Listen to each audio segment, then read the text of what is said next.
within just a couple. Support to 511-511. These statements have not been evaluated by the FDA. This product is not intended to diagnose, treat, cure, or prevent any disease. Tax fees may apply. It's time. You know what time it is? The game for Tuscaloosa's longest running sports show. The biggest goal of our team, especially in the first half, we at Bama, we're trying to be the best. Always is to win a national championship. Something cool to look back on. We don't want to waste a failure. You're inside the game. John Mechie on the ground. Appreciate your interest in the game. On your home for Alabama sports. Alabama wins. Tide 100.9 and streaming on the Tide 100.9 app. Powered by Tuscaloosa Toyota. And now, here's your award-winning host, Ryan Fowler. And a big good afternoon to you. Welcome into the game. T-Town Tide 100.9 and 1230 WTBC, your home of Alabama Crimson Tide Sports. I am obviously not Ryan Fowler. I am Wyatt Fulton, brand manager here of Tide 100.9 and 1230 AM WTBC. Ryan, still a little under the weather. Ryan, if you're listening to the program, we hope you feel better soon, and we hope you get back in the saddle as soon as you're able to, Ryan. Ryan should be back tomorrow, I believe. I know I said that yesterday, but Ryan should be back in the saddle tomorrow. He's got a big Friday show for you. The SEC Parlay Pick Contest presented by Brian Harden Construction will be taking place tomorrow when Ryan Fowler returns to the program. But today, we're going to have some fun here. Now, if you've been listening to Tide 100.9 all day long, specifically from 11 to noon, you'll know that I ran yesterday's show for my program. So why did I run yesterday's show, but I'm filling in for Ryan Fowler? Because my wife had surgery this morning. I was up at 3 a.m., taking her to the hospital, making sure she's good to go. She is back home. She is taking a nap right now, and so she's going to be all right there. Had a little bit of a knee issue, not that y'all care, but had a little bit of a knee issue there, and so she was getting that fixed. The road to recovery starts now for her, and I'm very grateful for the doctors over there that were able to get her taken care of. Again, she is back home. She is all right. She's taking a nap right now. She may text me a little bit later, so if I seem a little bit what's going on? It's because I'm exhausted. I've been up since 3 a.m. this morning, and now we're doing 4 hours of radio with some of the best fans in the country right here on Tide 100.9. We'll talk with Rodney Orr, Tider Insider, TiderInsider.com at 2:15. We'll talk with let me pull this up real fast. I know I butchered this intro. We'll talk with Bruce Marshall at 3 p.m. and we'll talk with Brad Powers at 4 o'clock. Brad Powers 7 on the Twitter account, and your phone calls right here at 205-342-9904. Again, that's 205-342-9904 is the number for the program. And I mentioned I've been up since 3 a.m. What does that mean?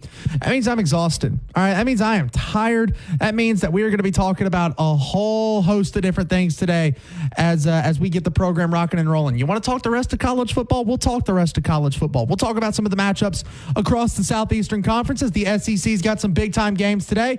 Not today, this weekend. The SEC's got some big time games this weekend as you've got the number 1 and the number 2 team in the conference standings, not necessarily in the country, but the number 1 and 2 teams in the conference standings will be taking on each other this weekend. We'll break down Texas A&M and LSU a little bit. We'll continue to talk about Alabama and Tennessee if you want to move on. We'll talk a little bit of Alabama and Missouri as well. Texas and Vanderbilt will square off. Both these teams are 2-1 in SEC play. So one of them is going to fall. One of them is going to drop in the standings here following the game in Nash Vegas this weekend.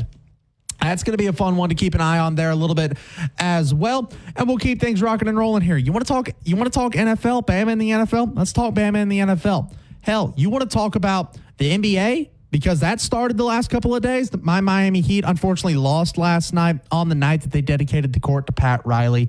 You got to be freaking kidding me. It's like Alabama losing to South Florida when they dedicate the field to Nick Saban. You just don't do that. You don't lose when you dedicate the field or the court to somebody.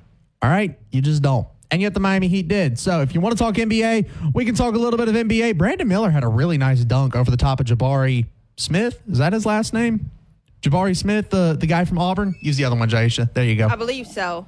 Brandon Miller had a nice dunk over the top of Jabari Smith of the Houston Rockets last night. Wow, I cannot talk. And this is bad because I'm doing 4 hours of radio.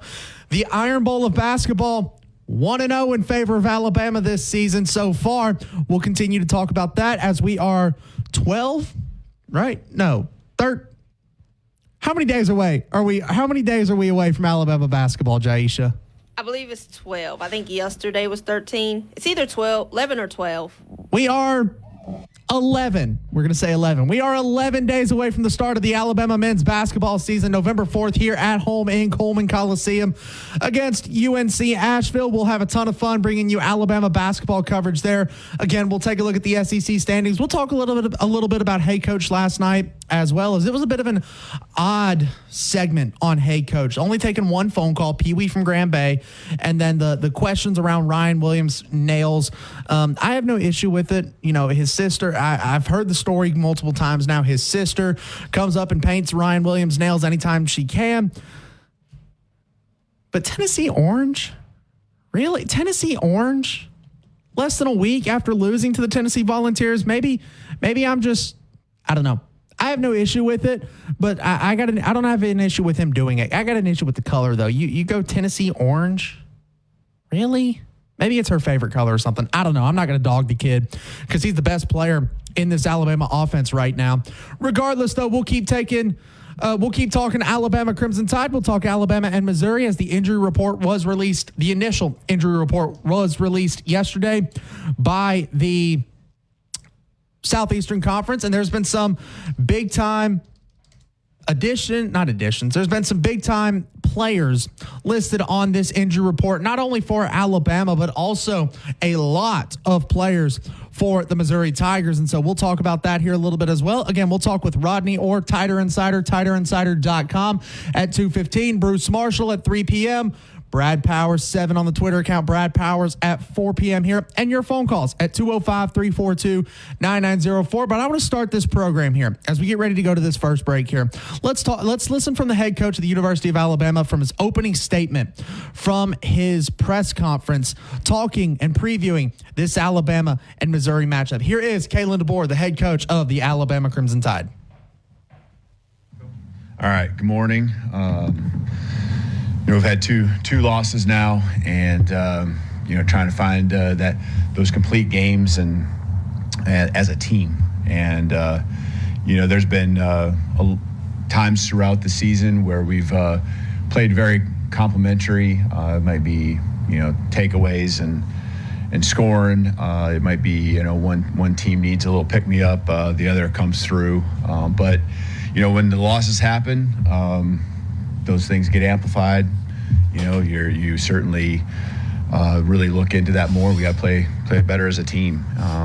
It's what great teams do. And so we haven't been our best in those two games in particular. And I know there's other times we can always look and know we got to improve, but can't have the mistakes, can't have the penalties, got to have better execution.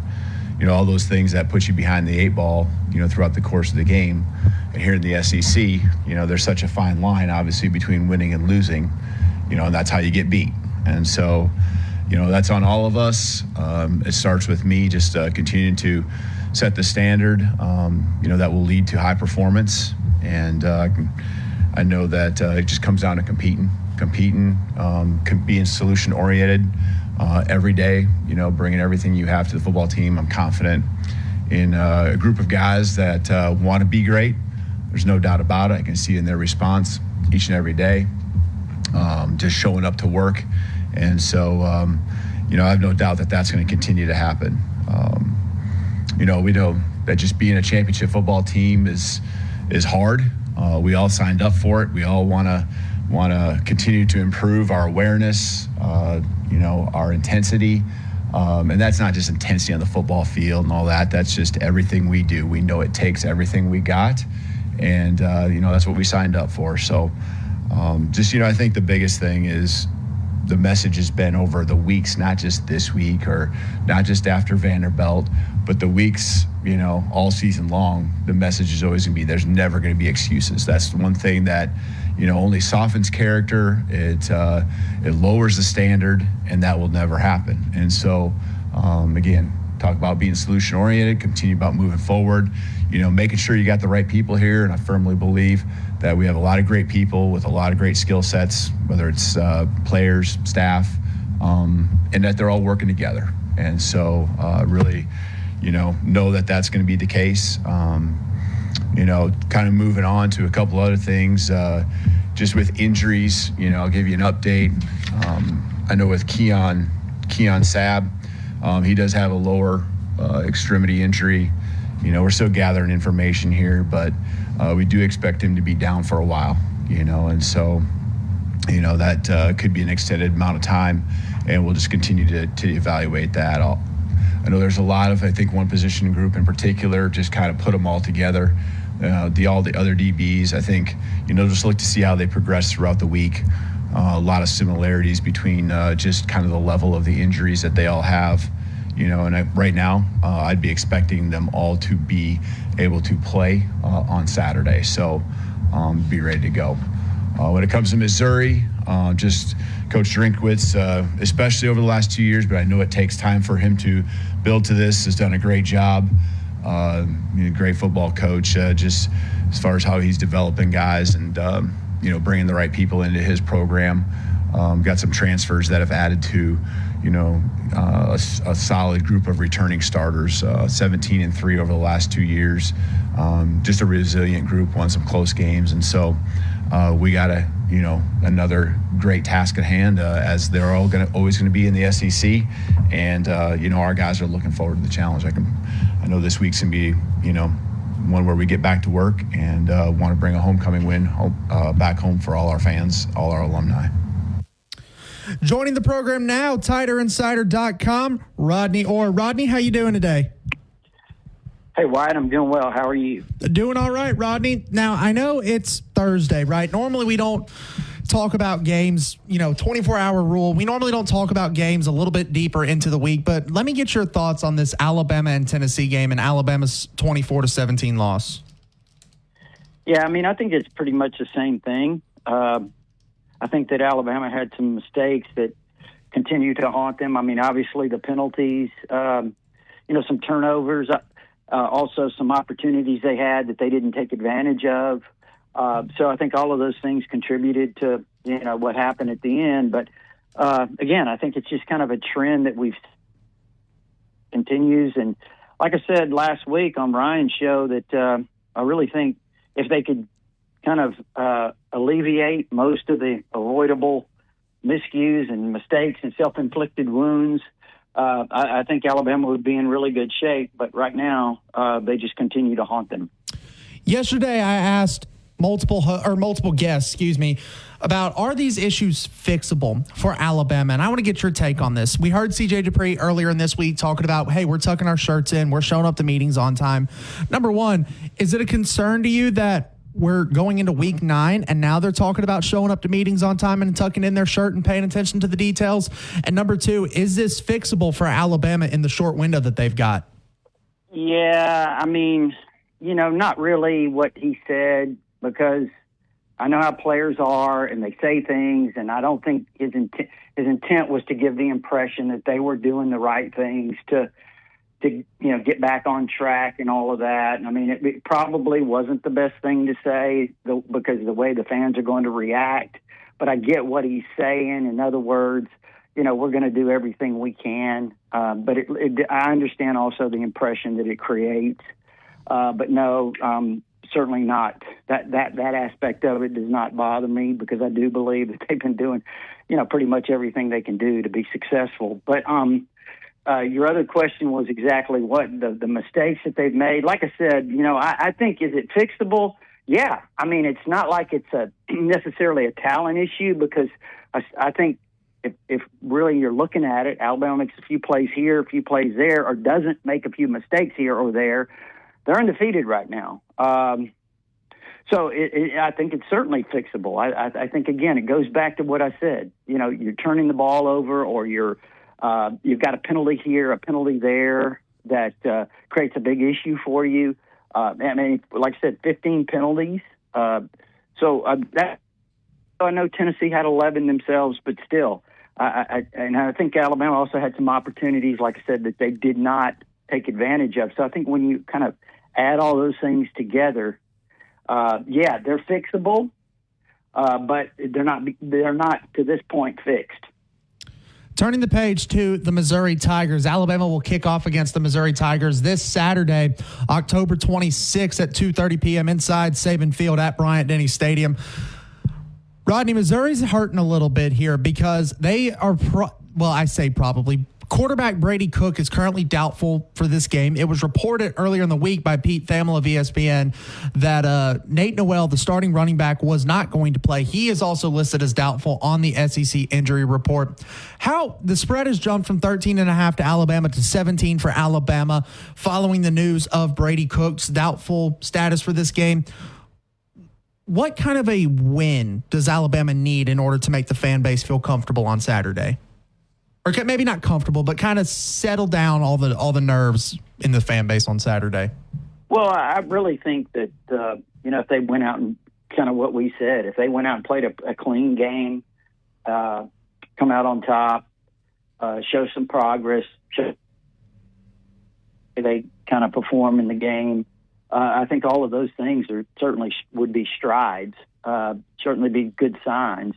To me. So really just a solid win. I don't think point differential is necessarily something that is significant as long as you win, but you want to see them perform really well, really clean, not make all these mistakes, be consistent. But, here too, what we haven't talked about is there's a lot of injuries. Alabama's secondary is really banged up. I think in your preliminary with Coach DeBoer there, he was mentioning some of the injuries that they have in the secondary. That's a real issue. So I think when you have these kind of injuries, it certainly throws off your chemistry a little bit. But with that said, if Brady Cook does not play, that's obviously pretty significant. I think Drew Pines, nice player, but he's not Brady Cook. And that, to me, that would be a really big plus for Alabama. We always talk about just get to the bye week. Get to the bye week, you can fix things. How does the bye week actually mean that much from a fixing things standpoint? Now, I get the bye week is helpful with, injuries and recovering players because you don't play a game on that Saturday. But how important is the bye week really? And this is a genuine question. I'm not trying to set you up or anything here, Rodney. How important is the bye week really when you talk about from a self-scouting perspective and improving on the weaknesses that they've had so far this season? I think it all depends. And you go back to last year, the off week they had before LSU, I thought it was really valuable because they kind of reassessed what they were doing offensively. More involved as a runner, if you remember. And I think that change certainly helped them against LSU. He rushed for 4 touchdowns. And then I think the next week they went to Kentucky and kind of had a lot more confidence, as he got up there and played extremely well that day. So, I think it can have a benefit to you depending on what you're trying to do, what you're trying to correct, some changes that you feel like you need to make. Some of the things may not be possible to change at this time, may not be possible to change this season. But I would say this, again, I go back to, how do you really correct the mistakes that they're making in terms of the penalties and all of these things? I don't know if it's just mental focus. I don't know what it is exactly, but somehow, you've got to kind of get an understanding of it and certainly try your best to alleviate some of those things. Do you put any stock in the Crimson Tide Sports Network only taking one phone call last night on Hey Coach? Well, you're telling me something I didn't know. Oh, my bad. I'm sorry. Yeah, I really don't know what the reasoning behind that was. So I'd be kind of reluctant to comment. Not an issue there, Rodney. Sorry, I didn't know. I didn't realize that. Right. My bad. I understand. Moving on here a little bit here. Alabama is sitting at 5-2. They're 2-2 in SEC play. Kind of what do you think is the ceiling for the rest of this season for Alabama? Let's say, they play to their potential. Jalen Milroe gets out of this slump. The offense gets the run game going a little bit better. The defense plays more like they did the first half against Tennessee and Georgia, not necessarily the second half that we've seen in those games. What do you think the ceiling is for this Alabama team the remainder of the season? I think they're capable of winning the rest of their games. At the same time, I think they're also capable of, barring probably Mercer, they could lose all of those games. I mean, those other teams are certainly capable, if Alabama doesn't play well, to win.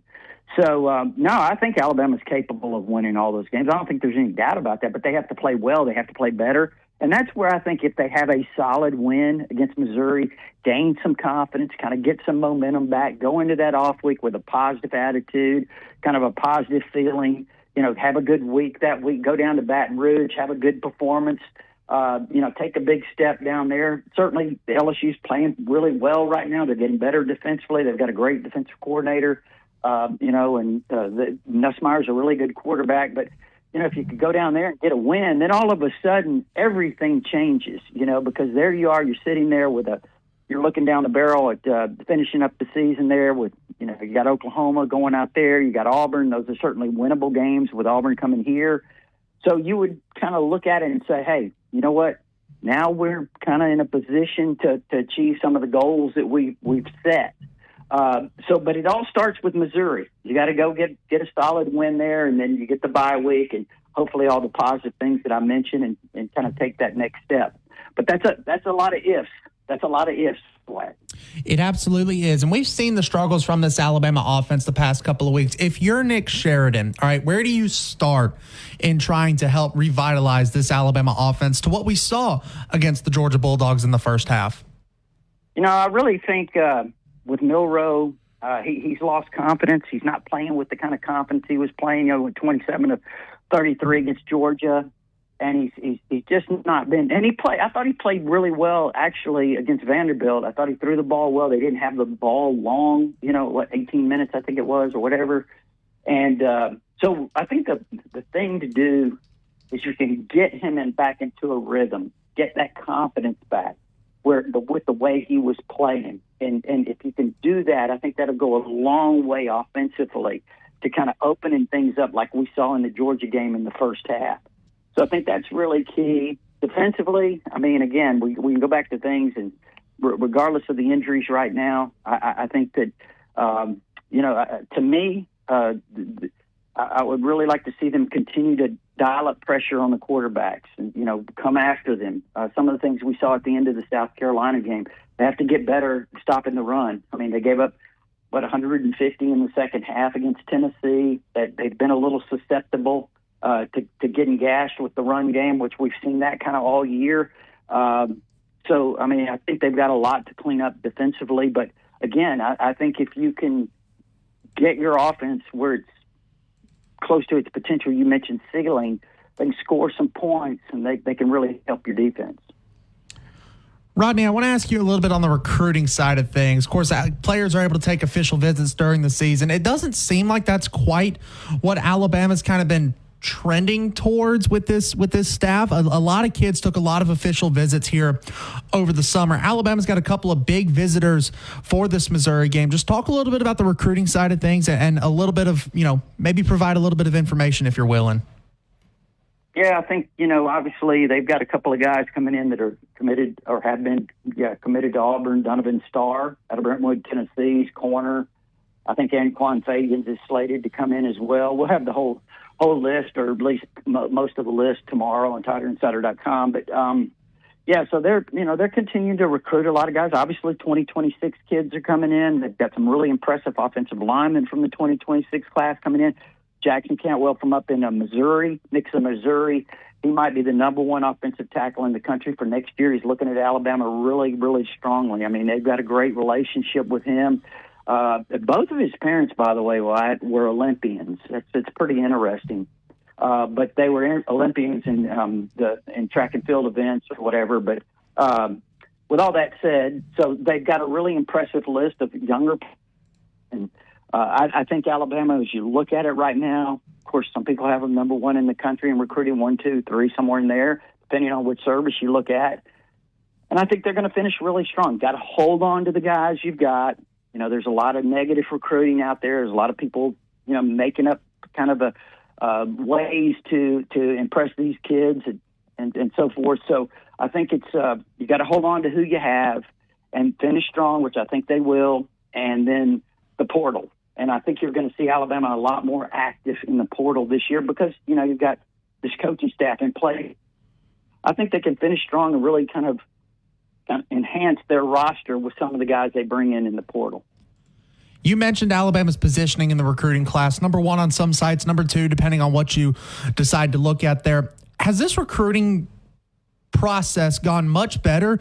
I think this recruiting process has gone much better than what really anybody could have anticipated for Kalen DeBoer and this staff coming in January. The staff not even being finalized until just a couple of weeks before spring ball. And yet this staff has hit the ground running. Recruiting has taken a lot of strides in directions that I don't think a lot of people really predicted this staff to do, especially in 2025. Just, talk a little bit about this staff's ability to come in and, hit the ground running and take really kind of a stranglehold on recruiting despite being such a young staff.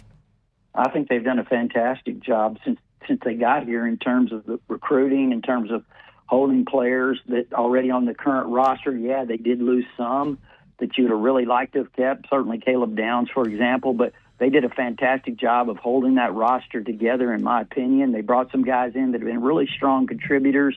Parker Brailsford, Keon Sabb, obviously he's injured right now, Jeremy Bernard, et cetera. But all of those guys have done a fantastic job, and you know that they're going to continue to bring guys in with the portal. So I think they've done a really, really good job in that regard. Am I surprised? I don't know that surprise is really the word for it, but you just didn't know. I mean, there was something like, okay, how are these guys going to come from the West Coast and recruit this area?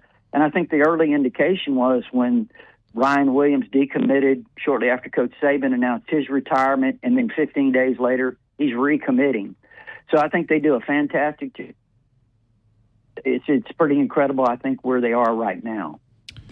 Rodney Orr, Tider Insider, TiderInsider.com. Rodney, take a moment and plug everything that you're doing, and thank you so much for joining me today. Well, I appreciate it, Wyatt. It's TiderInsider.com. It's only $48 a year. You can get instant access with your credit card. If you prefer, there is an address there to send a check, and that gives you all of our premium information. Like I said, we'll have some recruiting. We'll have our 5 keys to the game with Missouri coming up in the morning, and then our sports forum. That's part of our package there. I mean, it's nonstop. It's our community of Alabama fans have a lot of great contributors there, a lot of information. Anything that happens, Wyatt, in our community almost instantly.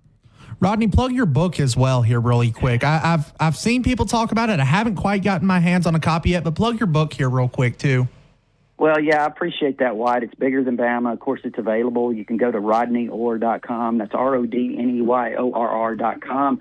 Or you can go to Amazon. Either one, you can find it there. To find all the details about the book, it says $19.95 shipping and handling. But, you can learn more about the book there at those 2 sites. And I appreciate you allowing me to plug that. Absolutely, Rodney. Thank you so much for joining me today. Have a great rest of your day. You too, Wyatt. Thank you. Take care. Take care, Rodney. That was Rodney Orr of Tider Insider, TiderInsider.com. Just, what do you say, $48 there? So be sure to check out Rodney Orr right there as well. We're going to go to break here. When we come back, we're going to take your phone calls. Bubba, I see you. Josh, I see you. 205-342-9904 is the number for the program. We got 2 lines available. We'll take your phone calls until the 3 o'clock hour, and then Bruce Marshall will join us there. Brad Powers will join us at 4 p.m. right here on Tide 100.9 and 1230 AM WTBC, your home of Alabama Crimson Tide Sports. To your toes. I'm Tom Osmond, your jeweler at Fincher and Osmond Jewelers. Not so easy to find on McFarland, between Edgar's and Local Roots. New Life Art is pleased to announce Daniel A. Moore's newest creation, The Legend, a tribute to Nick Saban, the greatest college football coach of all time. Celebrate his legendary 17 seasons and 6 national championships at the capstone with your own limited edition fine art commemorative print or canvas. Changes within just a couple of days. Text support to 511-511. These statements have not been evaluated by the FDA. This product is not intended to diagnose, treat, cure, or prevent any disease. Tax fees may apply. For over 5 years in our community in downtown Northport under that Roll Tide Bridge, Mark's Mark, the home of the chicken swirl. You'll find that since 1978 in Selma, Alabama, for over 5 years in downtown Northport. If you want to dominate the grill today or any day, find Mark's Mark. A great stop by on your way home. If you're preparing for dinner, They've got a lot of those gourmet dishes that you can find, the great casseroles, the dips, the appetizers, the great steaks, the pork chops, the burgers, and all the supplies you need.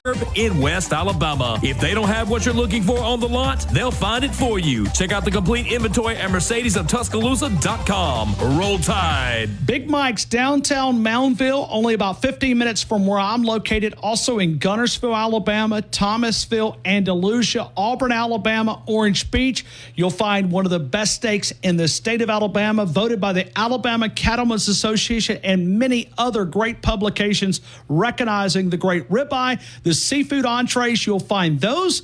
The great care of any problems you got with a damp crawl space or a crack in your foundation. They even do pest control and lawn care. Full service Alabama Professional Services at alabamaprofessional.com. Tide 100.9 Tuscaloosa weather. A very warm afternoon. The sky sunny. The high today 85. Mostly clear tonight. The low 58. No major changes tomorrow and Saturday. Very warm afternoons. A good supply of sunshine both days. Within 30 miles. And if they don't have what you need, they'll get it. Cypress Supply, 2036 62nd Avenue, Tuscaloosa. Cypress-supply.com. The Paint Spot, Philip Williams, locally owned and operated since 1971. Quality paint, expert advice. Bigger, medium projects. I recommend renting the airless paint sprayer. Northport, right off McFarland Boulevard, right past Highway 43. 15th Street in Tuscaloosa, close to the Hardin's Bakery. 1971. Philip Williams, locally owned and operated. The Paint Spot. You'll find the quality paint, the expert advice. If you're redoing a... Or find us on Facebook, Andrew Conifer Agency. Once again, you can reach us at 205-722-9201. Allstate, are you in good hands? Blue Spring Living Water is located in Bluntsville, Alabama, Blount County, about an hour north of Birmingham. Blue Spring Living Water is harvested and bottled from a centuries-old natural spring on a private family farm. Blue Spring is an all-natural water source that flows just under 1 million gallons a day. They have partnered with Waterway of Alabama, and they've been in the water delivery business for over 30 years. To have Blue Spring Living Water delivered right to your home, right to your front door every month. New customers get their 5 jugs for $50, and the empties are exchanged every month for new ones. I know we have it at the Fowler household. We drink more water because of BlueSpringLivingWater.com. You can sign up at 205-602-3426. Talk to someone directly. Blue Spring Living Water can also be found Mark Smart down. You can spend less time searching and more time connecting with talented candidates. Visit Indeed.com/credit and get $75 towards your first sponsored job. Terms and conditions apply. The best sports talk in the state. Tide 100.9 and streaming on the Tide 100.9 app. Talk about getting even further south. Welcome back to the program. Tide 100.9, 1230 WTBC, your home of Alabama Crimson Tide Sports. If you're just now tuning in, Ryan Fowler is still under the weather a little bit. Should be back in the saddle tomorrow for a big Friday show and a SEC Parlay Pick Contest presented by Brian Harden Construction. But as of right now, Ryan Fowler is still a little under the weather, making sure he's getting back to 100% so that way he can perform at the best possible level. So I'm filling in for Ryan yesterday, filling in for Ryan today, and hopefully he'll be back right here in the studio tomorrow. Let's go ahead and head to the phone lines here. 205-342-9904 is the number for the program. And let's chat with Bubba right here in Northport. Bubba, how you doing today?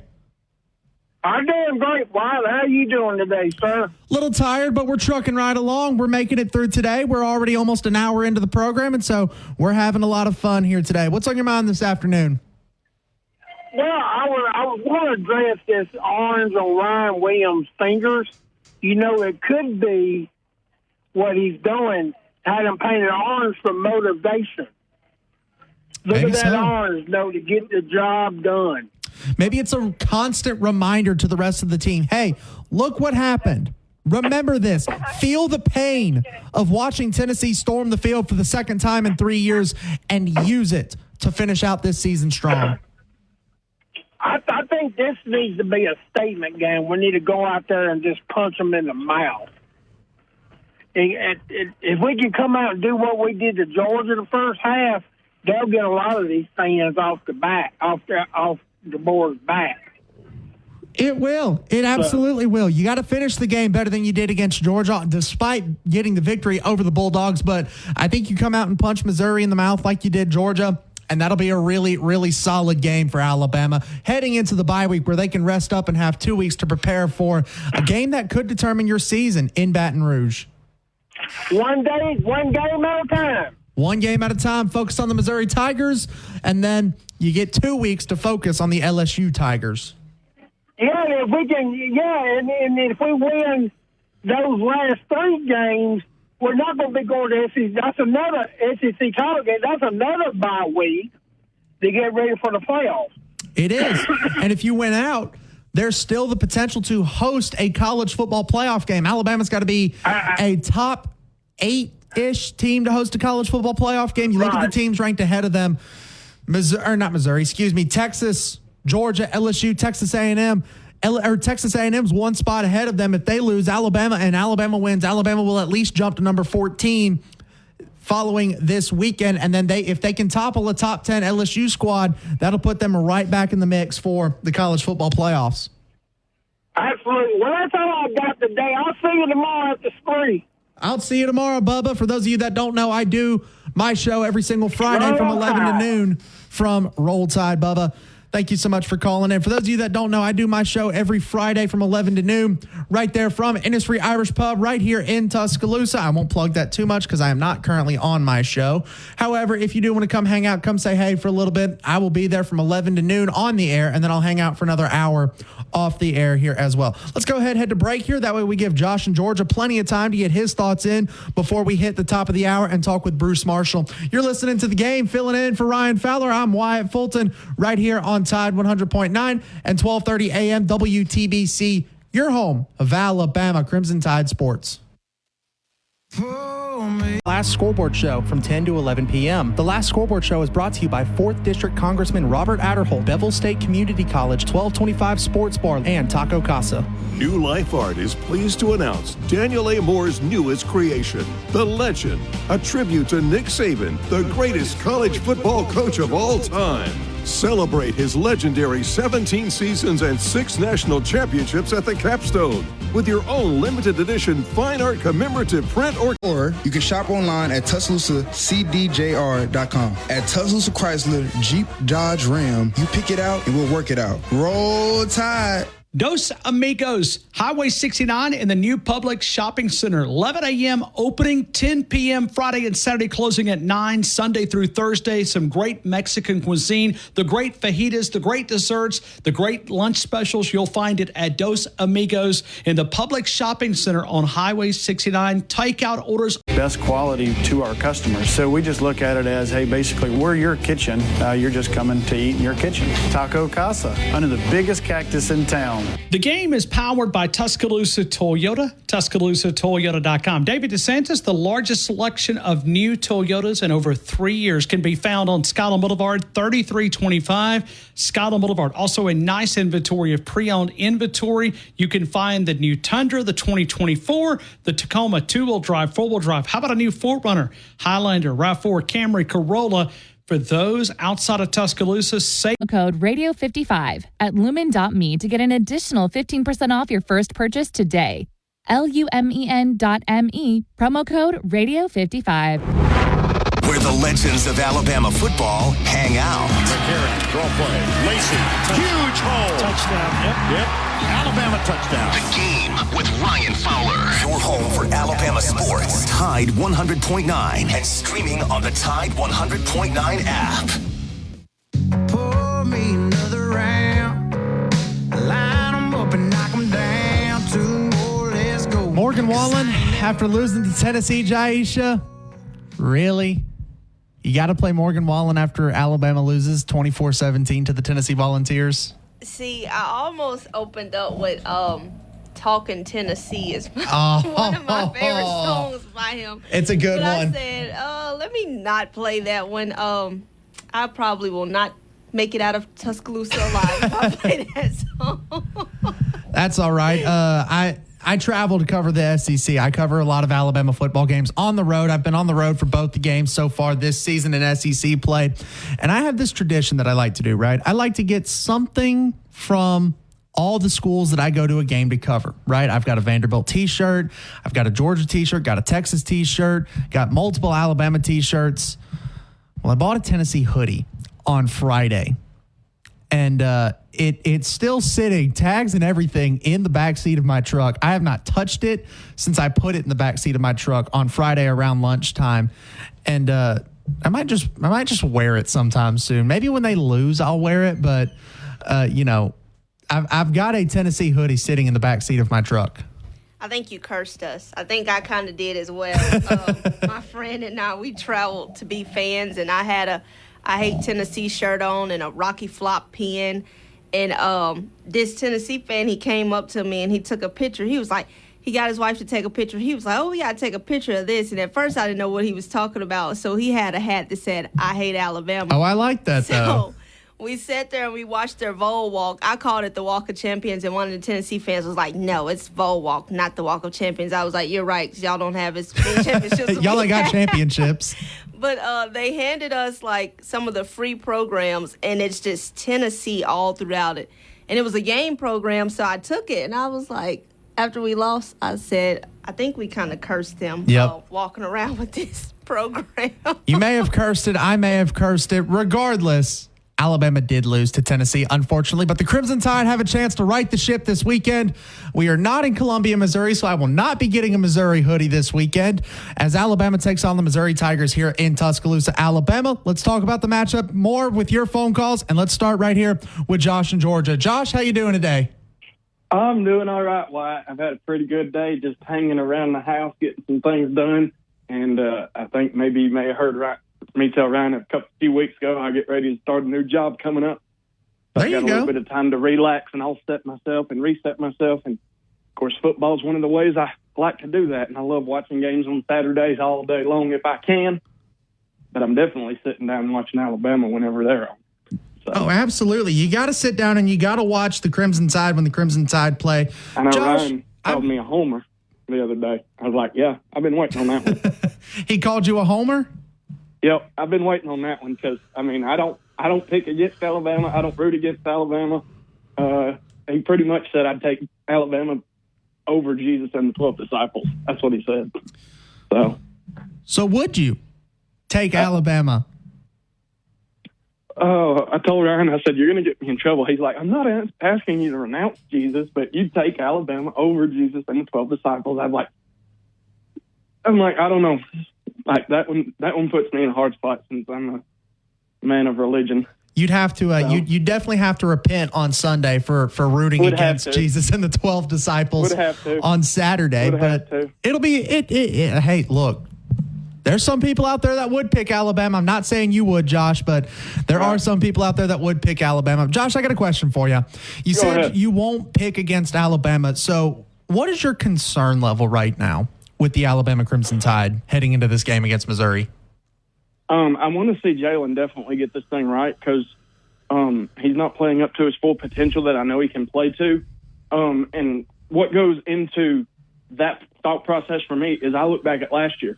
He does not have a clean Texas game. He has 2 picks where he looked down the safety just like he did in the end of the Tennessee game and threw that game-ending interception. We all know what happened last year. They bench him. We go into South Florida. We put Tyler Buckner in, and we put Ty Simpson in. I think Ty Simpson is obviously better capable quarterback in that situation, but neither of them looked great last year. So does that say that we put Jalen on the bench Saturday? I mean, I'm not wanting to say that, but it's just a what-if scenario. What does the coaching staff think? Because we know that was a Coach Saban decision last year. We also know, looking back at what happened last year, and I'm just using this as drawing a comparison. We went on, Jalen got it right. We went on, Jalen showed the leadership, and we went on to stop a Georgia Bulldog three-peat with national titles. We beat them in Atlanta. We put a red brick wall in front of them and said, no, you ain't going to do that. And Jalen Milroe balled out the rest of the year. So we know what his potential is, and I believe the potential of this whole team is what we've seen in the first half of that Georgia game. But everybody's wondering where that team's at now. Where's that fire? Where's that grit? Where's that determination? Where's that, hey, we're going to come up and punch you in the mouth mentality? But I think we use Missouri as a get-right game.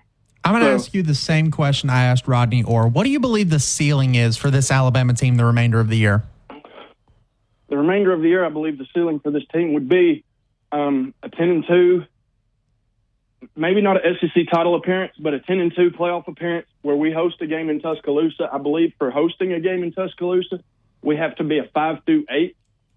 And if we can win out and win, we win confidently. Missouri, I'm talking, cover the spread, 14 points or even more than that. We get the week off. We go to Baton Rouge. We beat them by 14 or whatever the spread would be, but I'm saying we got to at least beat them by 14 probably, maybe 10, just that double-digit margin.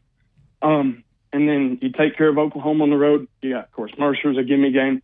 Then you take care of Little Brother in Tuscaloosa, and you beat them like a drum. Beat them like a drum. Get that hot seat for Hugh Freeze a little bit hotter.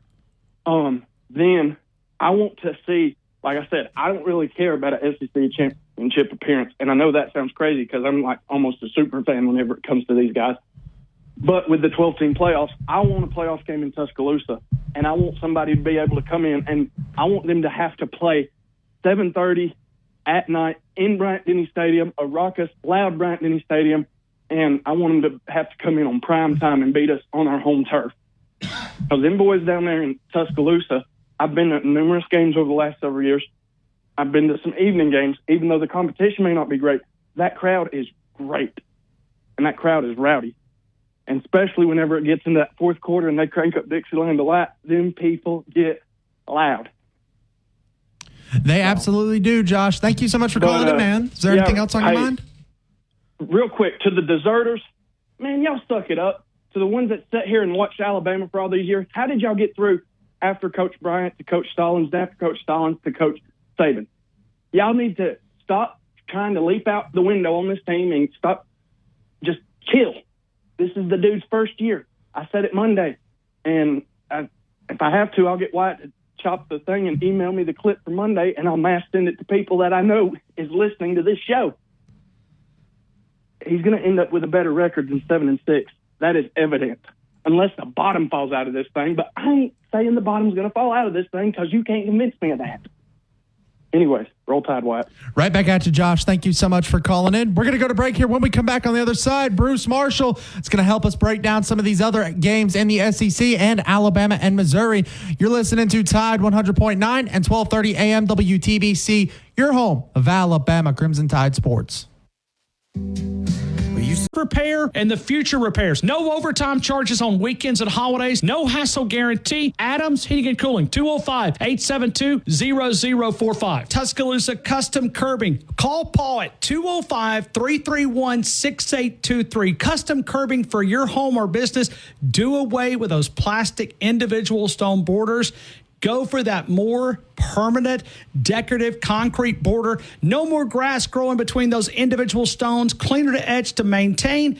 They're willing to travel, not just here in Tuscaloosa, but also in our neighboring states as well over in Mississippi. Many colors and choices. They'll customize for that individual taste and house. Give them a call at 205-331-6823. You could also go to their Facebook account. Find their page. You can see exactly what the videos. They came out, did a free quote. Paul gave me an evaluation. Give them a call, 205-331-6823. WTBC 1230 with Wyatt Fulton and Matt Coulter, presented by BMW of Tuscaloosa, Pearl River Resort and Casino, Tuscaloosa Chrysler Dodge Jeep Ram, and Walk-Ons. The Pharmacy at Midtown with TJ Thomas, 205-752-0627. PharmacyMidtown.com. Don't forget about the retail side of the Pharmacy at Midtown. It's an independent-owned pharmacy specializing in walk-in prescriptions, medicine-on-time packaging, or enjoy free shipping to your home on purchases over $25. Your new Academy Sports and Outdoor store is located at 4610 U.S. Highway 280 in Birmingham. Tide 100.9 Tuscaloosa weather. A very warm afternoon. The sky sunny. The high today 85. Mostly clear tonight. The low 58. No major changes tomorrow and Saturday. Very warm afternoons. A good supply of sunshine both days. The high tomorrow 86. The high Saturday 83. I'm James Spann on the ABC 3340 Weather Center on Tide 100.9. It's 86 degrees in Tuscaloosa. WTBC Tuscaloosa and W265CG Tuscaloosa, a Town Square media station. Tide 100.9 and streaming on the Tide 100.9 app. From the Fox Sports Studios in Los Angeles, here's Isaac Lowenkron. Detroit Lions receiver Jameson Williams has officially been suspended 2 games for violating the NFL's policy on performance-enhancing substances. Williams has just released a statement via his agent reading, quote, "The news came as a complete surprise that I am still trying to understand. I don't take supplements or vitamins, and I am overly cautious about even taking over-the-counter medicine. At no time have I ever taken anything in an attempt to cheat. I understand that I am responsible for everything that goes into my body, and I have to take accountability in this instance," unquote. Washington Commanders quarterback Jayden Daniels did not practice today due to a rib injury sustained in last week's win over Carolina. Chiefs head coach Andy Reid said newly acquired receiver DeAndre Hopkins could make his debut as early as this Sunday's game at Las Vegas.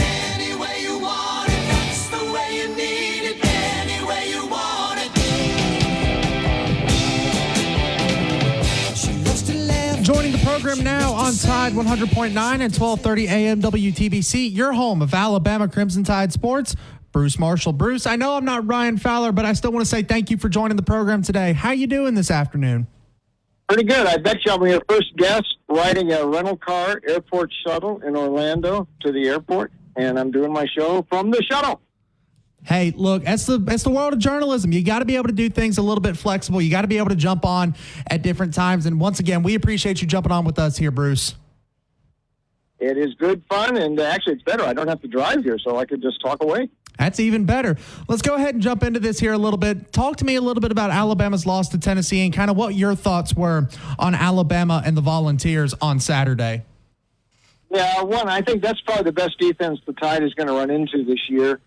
Nonetheless, the latest sort of disturbing trend here for Alabama, we've talked about the defense before this season. I don't think they were all that bad on Saturday, but the offense, again, this inability to establish anything consistent on the ground. Listen, Jalen Milroe's not to the point where he can just do this all by himself. I mean, he needs a little bit of help. He needs a little bit better balance from the offense, and I just think, Bama's sort of gotten away from that a little bit. A little disappointed in that defense late in the game. They let Tennessee hit a few big plays and come out of there with the win. Now they have left themselves with basically no room for error. You look around the country right now, and I don't know how this playoff is going to set up, but there's a gaggle of teams that are going to be there, with 1 or 2 losses. A 3-loss team, even the SEC, I'm not sure. And, oh, by the way, we're here October 24 today. There are no unbeaten teams left in the SEC. I don't know when the last time that has happened. That shows you just what's happened this year in the league. Absolutely. I always say the SEC is one of, if not the toughest conference in college football, and it's rearing its ugly head once again. Like you said, no undefeated teams in the SEC. There are 2 teams, however, undefeated in conference play, and they'll face off this weekend. Give me your thoughts on LSU at Texas A&M at 6:30. Texas A&M currently a 2.5-point favorite over the Tigers. Yeah, I think, Mike Elko maybe should be getting some Coach of the Year consideration here if he keeps winning like this. I mean, a lot of talk about the Army-Navy coaches and Signetti at Indiana, even Dion. But listen, Elko's done a great job there. He's got Weigman back, and A&M looks good. Last week, I'm not downgrading him for not covering that game against Mississippi State. Mississippi State's playing a little bit better right now, so that good win there. Just to win that game was pretty good in Starkville. However, I think LSU turned the corner 2 weeks ago when Nussmeier led that late rally against Ole Miss.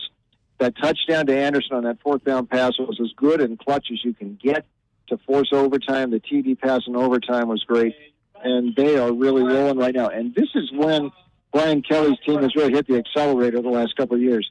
Mid-season, and looks like they're doing it again. I think LSU, it's been sort of a home team series in recent years. That can change. The Arkansas series was really close until last week, and LSU had the blowout. No blowout this week, but I think LSU can win this thing outright. I'm going to call it 30-27 LSU.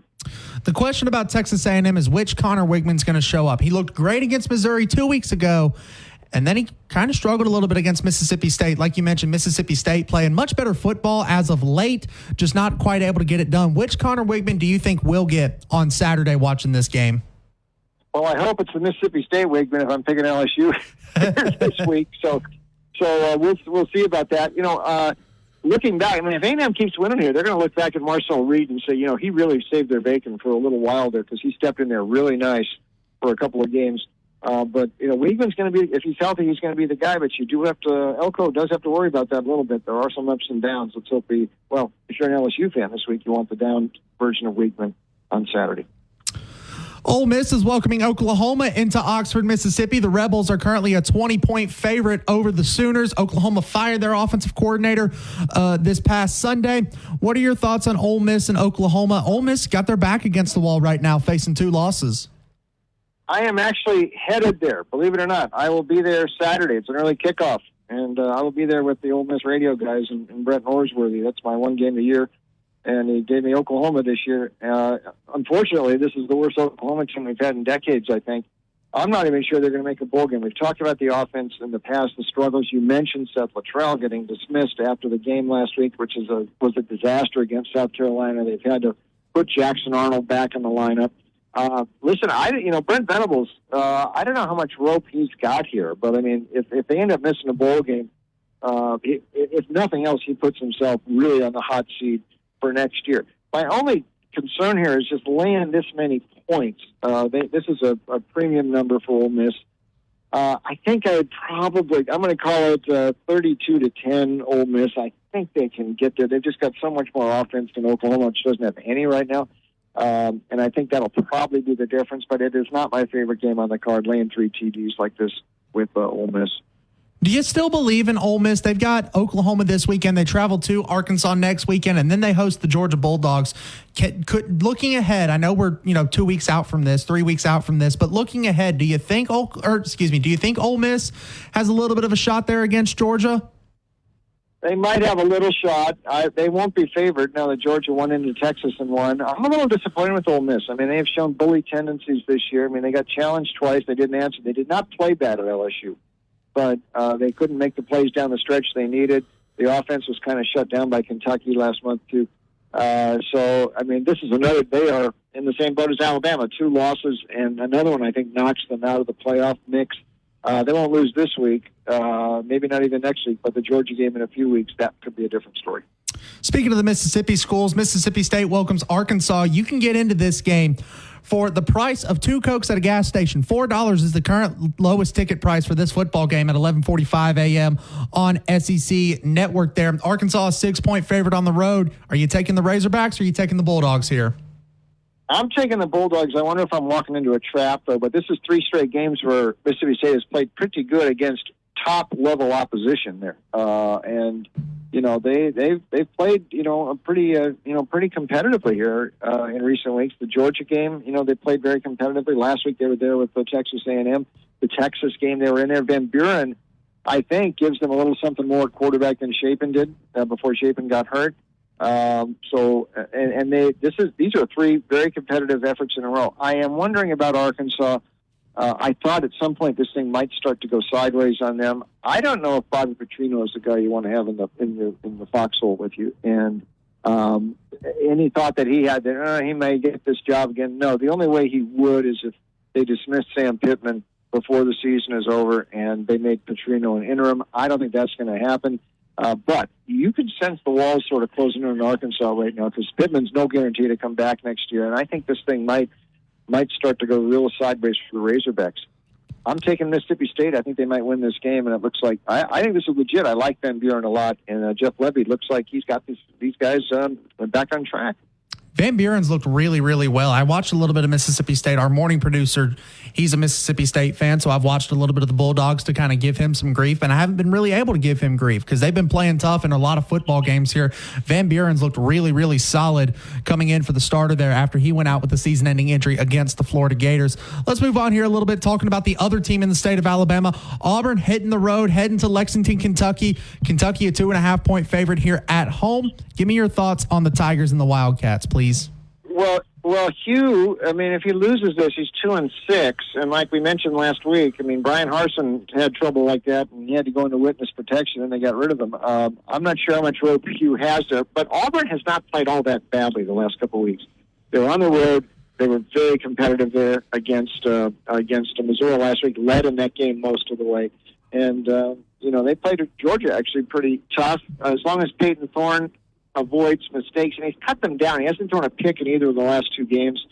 This is always a better option for Freeze than Hank Brown was. So they're not playing that bad. I think there's more problems at Kentucky right now, and that was just a complete meltdown last week. All phases of the game against Florida, they made mistakes. They got burned, picks, defensive touchdowns for Florida. The special teams broke down. Listen, we know the way it is in the SEC, and Mark Stoops should have a lot of capital there. But if he falls to like 4-8 or something like that, you're one bad year away in the SEC from finding yourself in hot water. And I know they got John Sumrall's name on a speed dial there in Lexington. And Stoops was rumored to be looking at some other jobs last year, Michigan State among them. So I'm not sure. I mean, this looks like a kind of unsteady situation at Kentucky. Vandegrift has not delivered at court. He is not what Will Levis was a couple of years ago. That's what they were thinking he was going to be. So I'm actually giving Auburn a shot here. I think Auburn can win this thing outright. So let's go at 26-19 Auburn. And they haven't been playing that bad. I think they'll finally get rewarded with the W this week. Texas is heading to Nashville, Tennessee to take on the 25th ranked Vanderbilt Commodores. The Giant Beaters are an 18.5-point deficit at home against the Texas Longhorns. Do you give Vanderbilt any shot? I know nobody gave them a shot against Alabama, and they shocked the world. Do you give them a shot to do it again this weekend? They got a shot to to stay close. Look, they beat Virginia Tech. They've beaten Alabama. They have beaten Kentucky. They took Missouri down to the wire, game to overtime. I actually think it's a plus for Vandy to have played a couple of games where they sort of overlooked the opposition. Since when has Vandy overlooked anybody?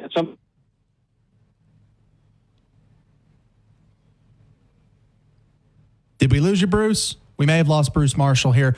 We're going to work to get him back here really quick. He was talking about Texas and quarterback. Oh, there we go. Yeah, Pavia is a playmaker, Deluxe at quarterback. And I'll tell you, Texas, I don't know about Sark, pulling Ewers like that last week. I know he said Ewers still is his number one. But when you start doing that, he's going to start looking over his shoulder at Arch. We'll see how that plays out. But there's a lot of points to be laying in. Vandy in front. Again, plus points, not going to win. I'll call it 36-27 Texas, but I think a rather handy cover for Vanderbilt here. Finishing things up here in Tuscaloosa, Alabama, the Crimson Tide hosting the 21st ranked Missouri Tigers. Alabama, a 17-point favorite at home with the news that Brady Cook and Nate Noel are probably not going to play in this football game. What you thinking about Alabama and Missouri on Saturday?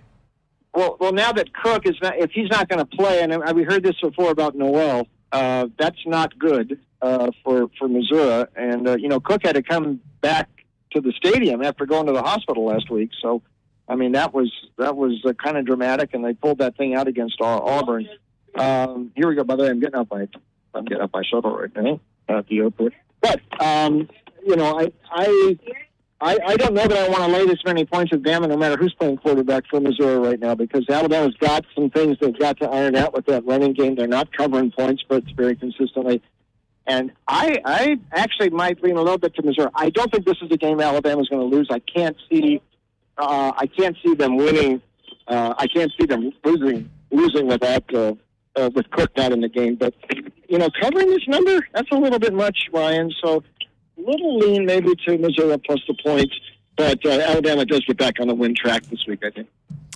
Bruce Marshall, thank you so much for joining me, man. Take a moment here and plug everything that you're doing. And once again, thank you so much for joining me today, despite me not being Ryan Fowler. It's good fun. Here I am. I've never done a show on a rental car shuttle before, but there you go. Check me out online, VegasInsider.com. We are having a bang-up year in college football and the NFL. We just swept the Monday night card last week. Really on a good run in college and the NFL. VegasInsider.com.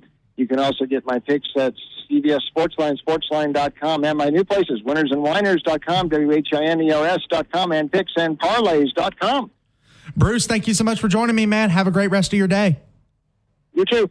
That was Bruce Marshall there helping us out, getting a little bit of a peek at the rest of the SEC. We'll break here. We'll come back. We'll take Wayne in Northport, and then Brad Powers will give us his side of things on the games in the SEC. We may take a peek here at the rest of college football as well, as you've got some pretty fun matchups here across the rest of the country this weekend. You're listening to Tide 100.9 and 1230 AM WTBC, your home of Alabama Crimson Tide Sports.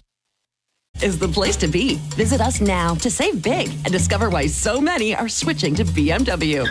BMW of Tuscaloosa. Take your dreams for a drive. The game is powered by Tuscaloosa Toyota, TuscaloosaToyota.com. David DeSantis, the largest selection of new Toyotas in over 3 years, can be found on Skyline Boulevard, 3325 Skyline Boulevard. Also a nice inventory of pre-owned inventory. You can find the new Tundra, the 2024, the Tacoma two-wheel drive, four-wheel drive. How about a new 4Runner, Highlander, RAV4, Camry, Corolla? For those outside of Tuscaloosa, say 95.3, The Bear is brought to you by North River Outdoors. Check us out at northriveroutdoors.com. Dos Amigos, Highway 69 in the new Publix Shopping Center. 11 a.m. opening, 10 p.m. Friday and Saturday closing at 9, Sunday through Thursday. Some great Mexican cuisine, the great fajitas, the great desserts, the great lunch specials. You'll find it at Dos Amigos in the Publix Shopping Center on Highway 69. Takeout orders online by going to hims.com. So what are you waiting for? To start your free online visit and find ED treatment at up to 95% off brand name prices, go to hims.com/joy. New Life Art is pleased to announce Daniel A. Moore's newest creation, The Legend, a tribute to Nick Saban, the greatest college football coach of all time. Celebrate his legendary 17 seasons and 6 national championships at the capstone with your own limited edition fine art commemorative print or canvas. Dell Rewards and expert support. When you get a Dell PC with AI, it gives back. Shop now at Dell.com/deals. DanielMooreArt.com. Daniel Moore Art celebrates those special moments of Alabama football history like 4th and 31, Jalen Milroe connected with Isaiah Bond, or the legacy continues with all the great memories of Alabama Crimson Tide football. You can celebrate Coach Saban with a Nick Saban print, the limited edition canvas. You could also find many of the great mini prints. Celebrate that special Alabama fan in your life. People are probably saving a carload of cash right now. So what are you waiting for? Check Allstate First for a quote today. You're in good hands with Allstate. Tide 100.9 Tuscaloosa weather. A very warm afternoon. The sky sunny. The high today 85. Mostly clear tonight. The low 58. No major changes tomorrow and Saturday. Very warm afternoons. A good supply of sunshine both days. The high tomorrow 86. The high Saturday 83. I'm James Spann on the ABC 3340 Weather Center on Tide 100.9. It's 86 degrees in Tuscaloosa. Catch every game and every moment right here. This is your home of Alabama sports. Tide 100.9 and streaming on the Tide 100.9 app.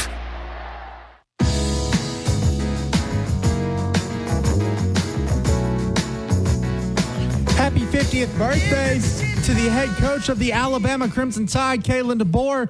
If you could get Kalen DeBoer one thing for his 50th birthday, the big 5-0, what would it be? What would you give the head coach of the Alabama Crimson Tide for his 50th birthday? Kalen DeBoer currently has the Alabama Crimson Tide number 15th in the country, 5-2 record in the regular season so far. It is unfortunately the lowest, or the first time since 2007 Alabama has suffered multiple losses before the month of November. But even still, right, if I had told you in January, that Wednesday that Nick Saban retired at 4 p.m., as soon as the Chris Lowe tweet went out, hey, Alabama's going to be 5-2 heading into the game against Missouri, but they're going to have the number 1 recruiting class, top 15 in the country.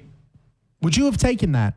Jaisha, if I had told you that Wednesday, would you be happy with where Alabama was sitting? I'm not upset. I think people still got to give him a lot of credit. The man did just come off a national championship appearance. He has what it takes. He knows what it takes to get there.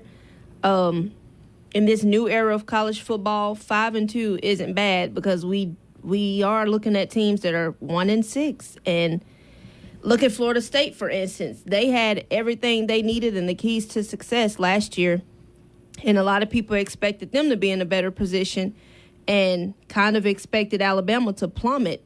And it's kind of vice versa. Like, Florida State has plummeted, and Alabama is still in that conversation. 5-2 isn't bad. They just got to win out.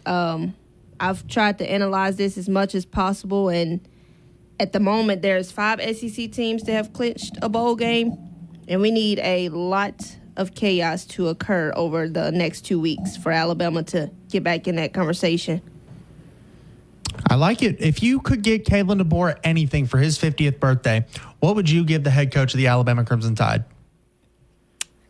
I would say a thank you card, because at the end of the day, somebody had to take Saban's job. And for him willing to be the guy that come in and do that, that's a big step. I think if somebody told me I had to go replace Nick Saban, I would have looked at them and laughed and probably would have said, let me go off the face of the earth for 1 or 2 years and get myself together, and then I'll come back and take the job. But, I mean, he stepped up, and he's trying to find his way. He's doing a pretty good job of it. I mean, I know we're all unhappy with the loss to Vanderbilt, the loss to Tennessee, but dadgum, the guy beat a top 5 Georgia team, and the guy is currently got Alabama in the college football playoff hunt. If you could give Alabama head coach Kalen DeBoer anything for his 50th birthday, what would you give him? 205-342-9904 is the number for the program if you want to answer that question. I've also got another question I want to pose for you guys. What's your concern level right now with Alabama being where they are? You know, the offense struggling at times, the defense struggling at other times. What is your concern level right now for Alabama? And do you think they've got the possibility to compete for, I won't say a meaningful season, because every season is meaningful. Even if Alabama goes 9-3 with a loss to LSU and goes to the Citrus Bowl, it's still a meaningful season, because that would be the best record a first-year head coach has had since Ray Perkins got here. And Ray Perkins only won 7 games. Kalen DeBoer's 2 wins away from tying that, 3 wins away from breaking the record. You see a couple of wins on Alabama's schedule, the 2 wins probably being Mercer and Auburn, and then Alabama's just got to win 1 more game in order to officially give Kalen DeBoer the best record of any first-year head coach since Ray Perkins at the University of Alabama. So what's your concern level right now for Alabama? And then what would you give Kalen DeBoer for his 50th birthday? 205-342-9904 is the number for that program. Let's jump out on the phone lines here. Wayne in Northport. Wayne, what would you give Kalen DeBoer for his birthday? A 10-2 record at the end of the year. I like it, Wayne. I like it. What else is on your mind today? What you got for me this afternoon? I want to talk a little basketball. Let's talk some Tide hoops. Basketball season. And I was really impressed. I heard this morning that the university had sold out their season tickets. They did. Alabama has sold out their season ticket allotment for Alabama Crimson Tide men's basketball. The season begins November 4th. I was about to say next Monday. That's not quite right. The season begins November 4th at home against UNC Asheville. What are your thoughts on this Alabama basketball roster, Wayne? I think we had the number 2 recruiting class in the country. We brought in some size with the kid from Rutgers. I think that's going to be helpful. And Coach Oates was being a little humble, I think, saying that, well, we've only got 5 players back from last year and we've got 8 newcomers. The thing is, the 5 guys that are back were major contributors to last year's team. And I think you add in the newcomers, you may add some depth. And I think we can make a run to San Antonio. It'd be a lot of fun. I'd definitely love to go to San Antonio and cover this Alabama basketball team, potentially their second straight Final Four if they can achieve what they achieved last year. And I think this roster's in a better spot to achieve what they did last year. Alabama, of course, notably lacked a rim protector, and it seemed to be the one deficit that Alabama had was the lack of a rim protector on this team. Well, now they've got it in Big Red, Cliff Amore from Rutgers. But not only do they have Big Red, right, Wayne?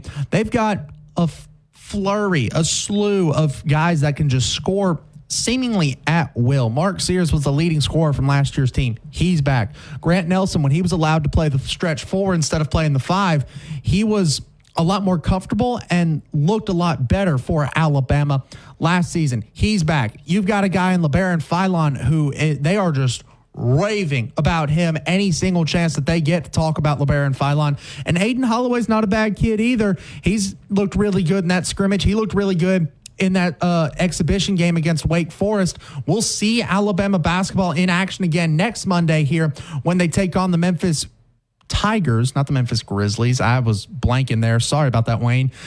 They take on the Memphis Tigers in the Rocket City Classic in Huntsville, Alabama. They'll get Latrell Wrightsell back for that game, who was your best statistical three-point shooter on players that took more than 2 shots last year. And so, I mean, is the ceiling for this Alabama basketball team a national championship, Wayne, in your opinion? I think so. I'm not saying we're going to do it, but I think we can do it. You know, college basketball is a lot more unpredictable to me than college football in terms of winning a championship, because you never know how the bracket's going to fall, and basketball is all about matchups. That is true. It is all about matchups, and Alabama's got a lot of different matchups that they can throw out there. If Alabama wants to score fast, you put out all your shooters and you say, hey, go to town, go nuts.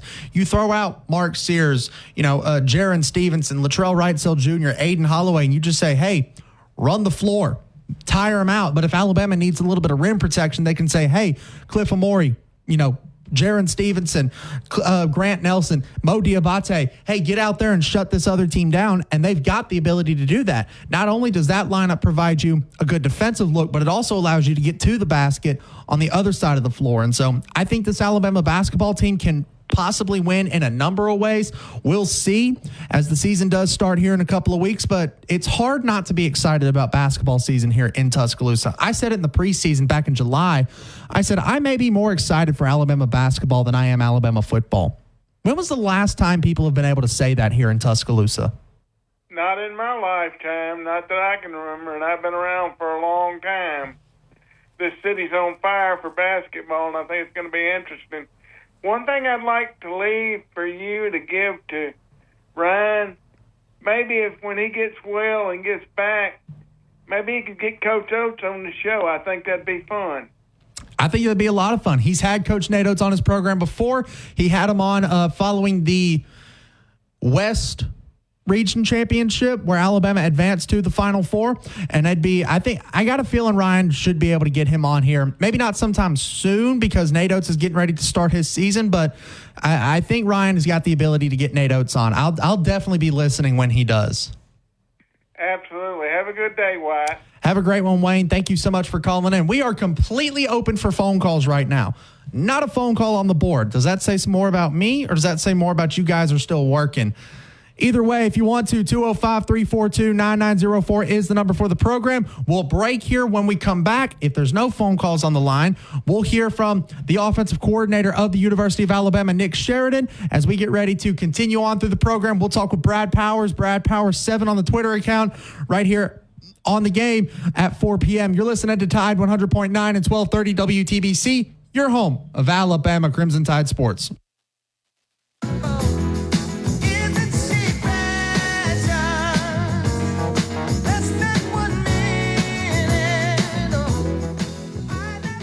Rumsey Environmental, a one-stop shop serving West Alabama for all of your waste removal needs. If you're in the construction business, take a little bit of stress out of your life. The construction debris removal containers customized to fit your job site, the portable toilet service, the storage containers to protect your valuables. It's Rumsey Environmental for that complete waste removal service when you have to. Pros. Valid in-store only. More terms and restrictions apply. Visit Lowe's.com/terms or Pro Desk for details. Alabama Credit Union with the official countdown to Alabama Crimson Tide football right here on the game, alabamacu.com. The mobile app saves a lot of time. The mobile deposits, checking, savings, mortgage, home equity loan, financing a vehicle, the great competitive rates, Alabama Credit Union. Those people are probably saving a carload of cash right now. So what are you waiting for? Check Allstate First for a quote today. you're in good hands with Allstate. Don Wallace CPA, 527 Main Avenue in downtown Northport. Small business and personal income taxes, payroll, sales tax needs. They can also help you with nonprofit or church accounting or auditing. In business since 1999, they work for you, not the IRS. When you take on taxes, you got to have someone on your side. It's Don Wallace CPA, 205-345-5595, 205-345-5595. Don Wallace CPA, the official accountant of the game. Where college football season never ends. The Game with Ryan Fowler. Your home for Alabama sports. Tide 100.9. It's big boy football. And streaming on the Tide 100.9 app.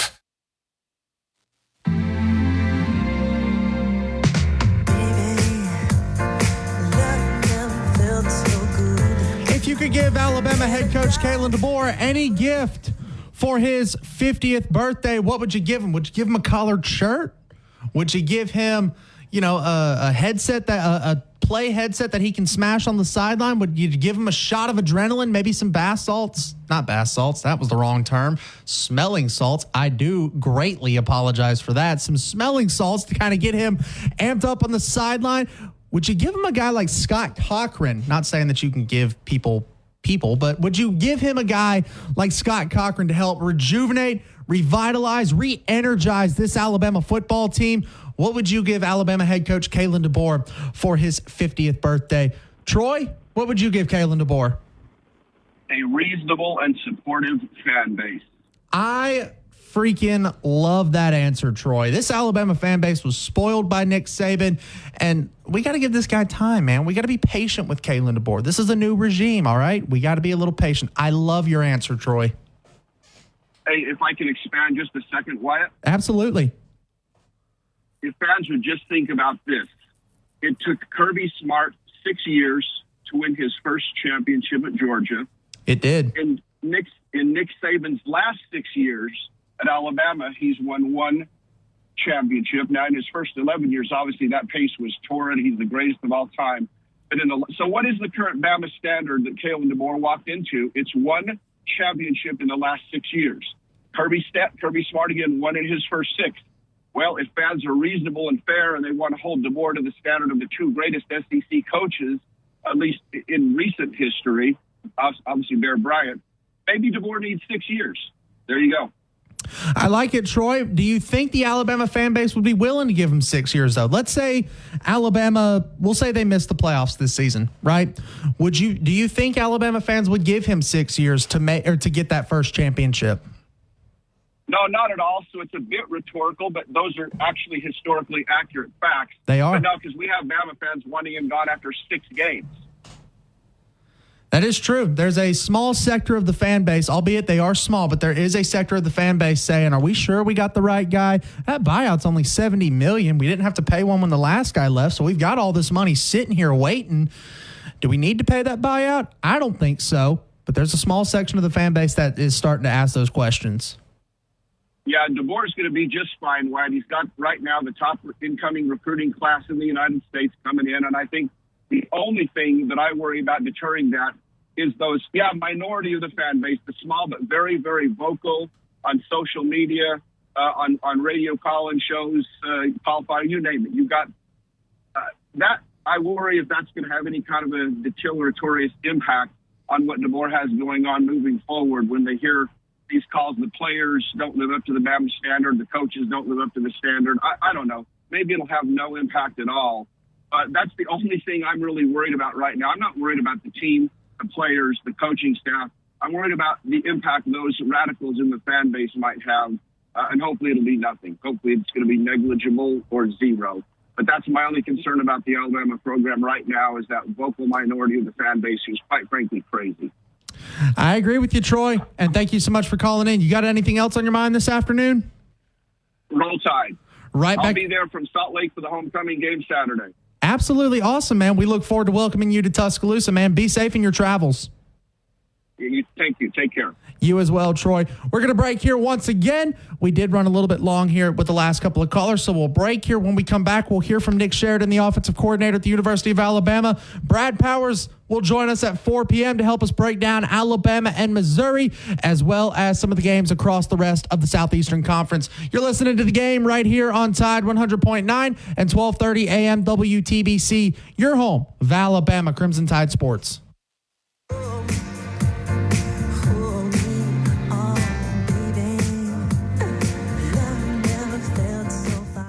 Nuke's Eatery, they're on the fringe of the campus of the University of Alabama, close enough that you can smell the championships. The Nuke's Q sandwich, still the number one sandwich across the franchise. The French dip sandwich, I think, is going to challenge for that number one spot. The double club, the single club, you can pair those up with a great sandwich, salad, California-style pizzas, all available for catering from a group of 5 to 500, a small office party to a large corporate event.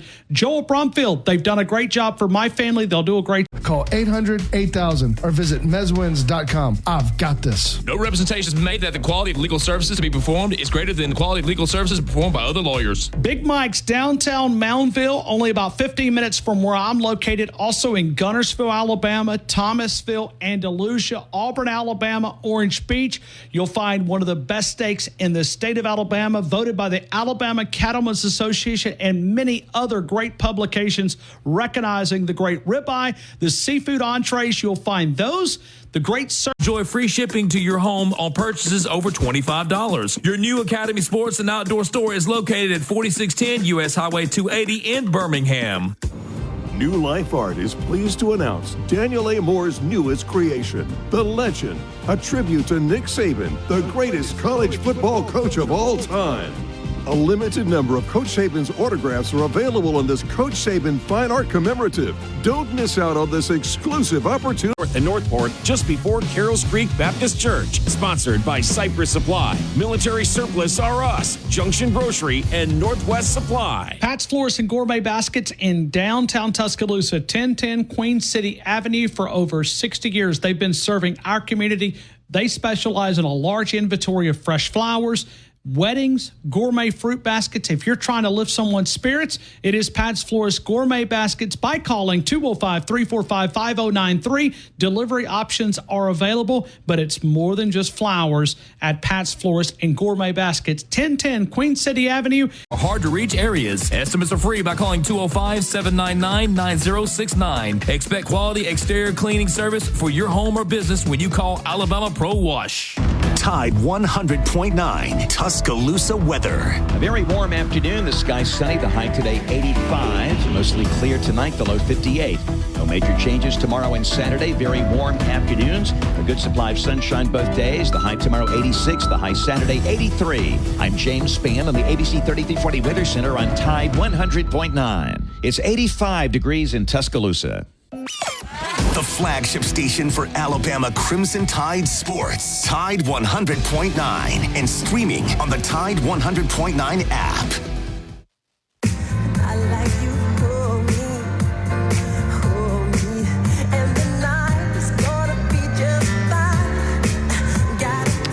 Welcome back into Tide 100.9 and 1230 AM WTBC, your home of Alabama Crimson Tide Sports. No phone calls, guys. If you guys want to get in on the program, talk with me about anything. All right, we're hosting a free-for-all Thursday here, as I have been up since 3 o'clock this morning, so I'm running out of gas. So if you guys want to come in, take over the program for a segment or two, you can at 205-342-9904. Heading into the SEC games this weekend, we've got a big slate here in the SEC. Taking a look at the Southeastern Conference standings from 16 to number 1. You've got Mississippi State 1-6 overall, 0-4 in SEC play, but the record doesn't show what Mississippi State's playing at, right? Mississippi State has threatened a lot of big programs here over the past couple of weeks.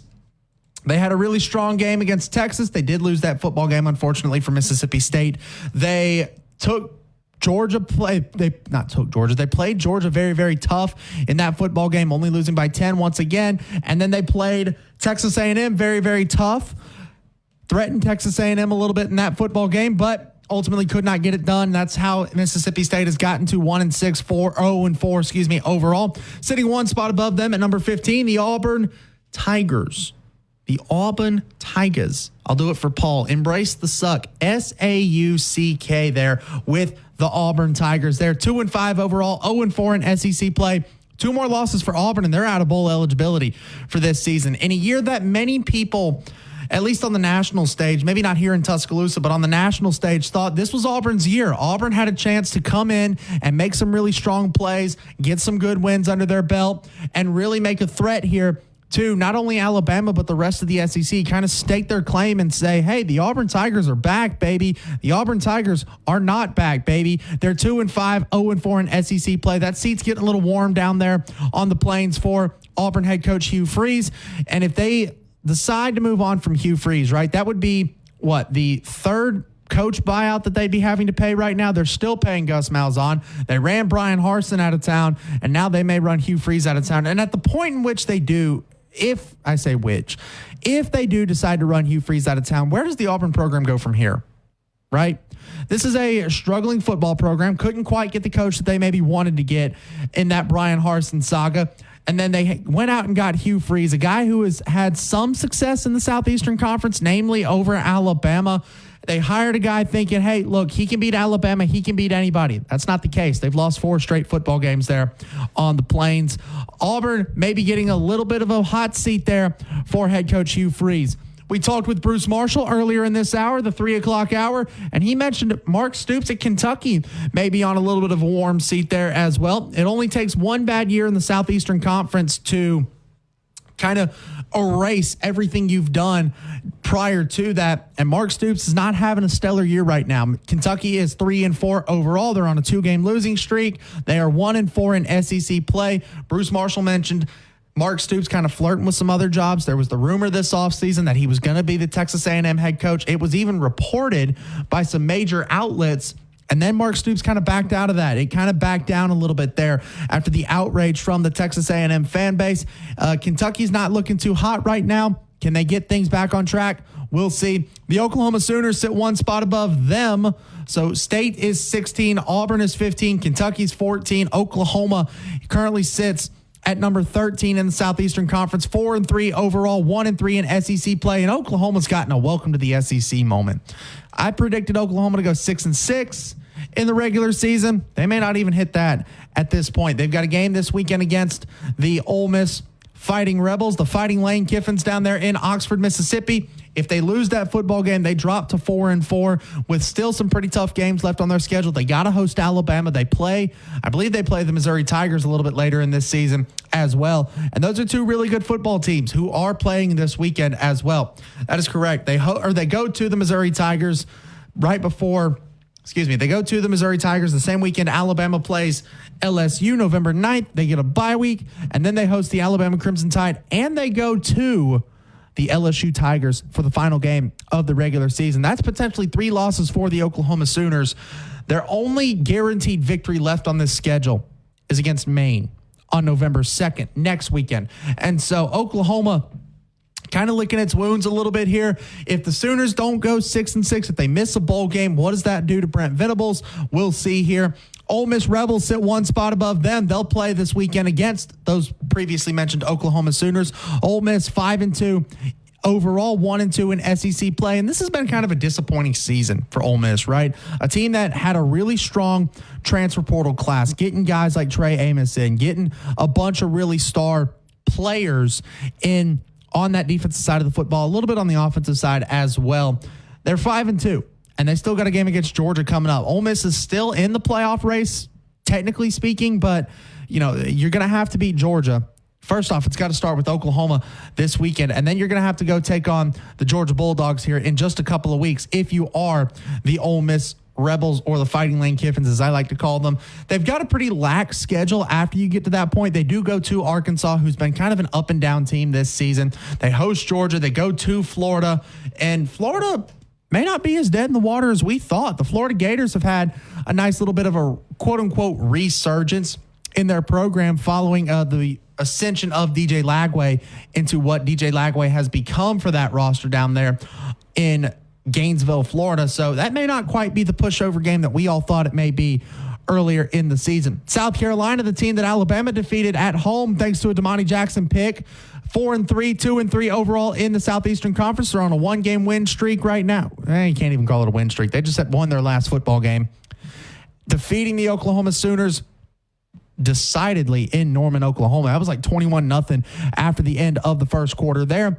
South Carolina was a coach that I thought may potentially be on the hot seat coming out of this season, but looks like they're kind of overachieving a little bit. They've got a good roster. They've got some really great players. I would argue South Carolina's got probably the best edge rushing duo in the SEC in Kyle Kennard and Dylan Stewart. Alabama played them. We saw what those two could do to an offensive line. They ravaged that Alabama offensive line. Had Jalen Milroe in a blender all day long. Sitting one spot ahead of them, the Florida Gators, the program that we all thought was going to fire Billy Napier by like mid-October. Turns out Florida may not be as much of a pushover as we thought. DJ Lagway's come in. He's done some great things.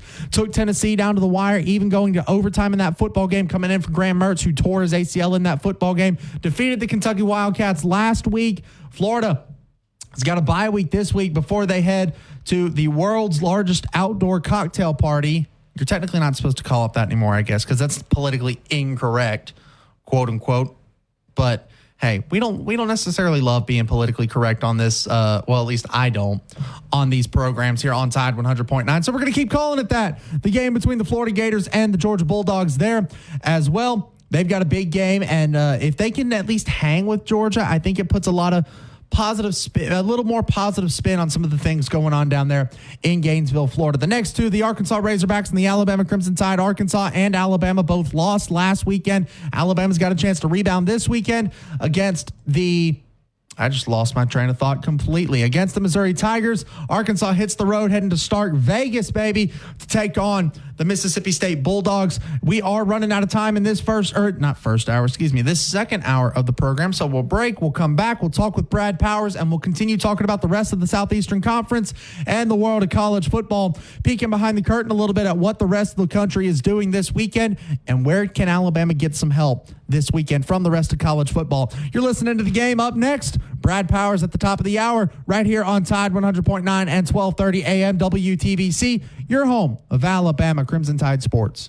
19.9. For the number one selling Nissan Rogue SUV, we offer discounts up to $3,000. And yes, we have 2- and 4-wheel drives in stock. See BJ or Kylan at Townsend Nissan today. Blue Spring Living Water is located in Bluntsville, Alabama, Blount County, about an hour north of Birmingham. Blue Spring Living Water is harvested and bottled from a centuries-old natural spring on a private family farm. Blue Spring is an all-natural water source that flows just under 1 million gallons a day. They have partnered with Waterway of Alabama, and they've been in the water delivery business for over 30 years. To have Blue Spring Living Water delivered right to your home, right to your front door every month. New customers get their 5 jugs for $50, and the empties are exchanged every month for new ones. I know we have it at the Fowler household. We drink more water because of BlueSpringLivingWater.com.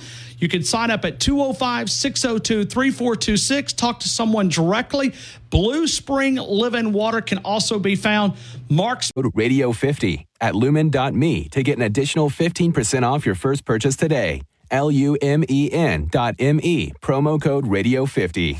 WTBC Tuscaloosa and W265CG Tuscaloosa, a Town Square media station. Tide 100.9 and streaming on the Tide 100.9 app. From the Fox Sports Studios in Los Angeles, here's Isaac Lowenkron. The Los Angeles Rams officially activated receiver Puka Nacua from injured reserve. Nacua has missed the last 5 games due to a sprained knee. Multiple outlets reported that the Minnesota Vikings are downgrading tight end TJ Hawkinson to out for tonight's game against the Rams. Hawkinson tore his ACL and MCL in Week 16 of last season. He is now expected to make his season debut next week against the Colts. Today, Detroit Lions receiver Jameson Williams was officially suspended 2 games for violating the NFL's policy on performance-enhancing substances. Williams then released a statement via his agent reading, quote, "The news came as a complete surprise that I am still trying to understand," unquote. And Washington Commanders quarterback Jaden Daniels did not practice today due to a rib injury sustained last week. Panthers quarterback Andy Dalton did not practice today due to a sprained thumb that he sustained in a car accident on Tuesday. I got spirit, I got faith. I might bend, but I won't break. I'll fight the elements. And I'ma go down swinging. A little tribute to Nate Oates and the Alabama men's basketball team. Toby Mack is Nate Oates' favorite artist, according to a poll that somebody did asking all the NCAA tournament coaches their favorite musical artist this past season during the NCAA tournament. Nate Oates chose Toby Mack, and that's why we tribute Nate Oates and the Alabama men's basketball team in the 4 o'clock hour with that song there. We are 11 days away from the start of Alabama men's basketball season officially, but next Monday you'll get to watch the Alabama Crimson Tide in action once again as they take on the Memphis Tigers in the Rocket City Classic up in Huntsville, Alabama. I myself will be there. We may bring somebody else with us. We're not entirely sure yet, depending on credential requests there as well. However, we will have some coverage for you from Huntsville, Alabama, the Rocket City, right here in the great state of Alabama.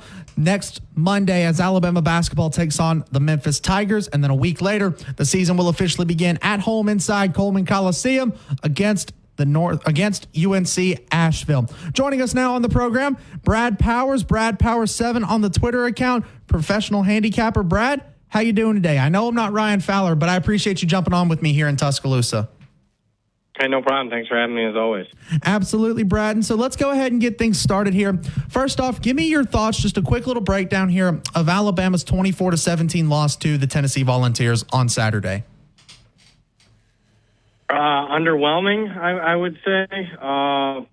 Sloppy would be another word that comes to mind. Obviously it's the worst, in my opinion, the last 3.5 games have been the worst stretch of Alabama football since 2007. I know I'm not breaking news there, but they can't seem to put it together, at least here lately. I tweeted it wasn't good football for either Tennessee or Alabama. I know Tennessee fans happy to get the win, but it was just it's kind of painful watch, which is not what you expect when you see two, the top 10 caliber teams playing. But a lot to work on. When you got sloppy missed tackling, penalties, ill-timed throws, when you need something, it just they're not putting it together at this point. If you're looking at Alabama, what is your concern level with the Crimson Tide right now, sitting at 5-2, number 15 in the country, according to the AP poll? Well, I mean, when you lose to Vanderbilt, when you probably should have lost to South Carolina, if South Carolina had a decent quarterback, and you lose to a Tennessee team that was struggling, the previous couple of games prior to that one, I mean, outside of Mercer, no game's safe, I would say. Concern levels, at the highest it's been since, 2007, and deservedly so. Moving on here, talking about the rest of the Southeastern Conference. Help me understand this Ole Miss team here, Brad. This was a team that a lot of people had a lot of really high hopes for. A lot of people picked them to make not only the SEC championship, but potentially even get a bye going into the college football playoffs. Unless you have just some utter chaos happen in the Southeastern Conference, that doesn't look like it's going to happen. Ole Miss, number 18 in the country, hosting the Oklahoma Sooners this weekend at 11 a.m. on ESPN. The Rebels are currently a 20-point favorite. What are your thoughts on Ole Miss and Oklahoma? I will say, because I don't want to get ripped on Twitter or X from Alabama fan, I like them this week to beat up Missouri. I mean, Drew Pine at quarterback is not a Division I starter.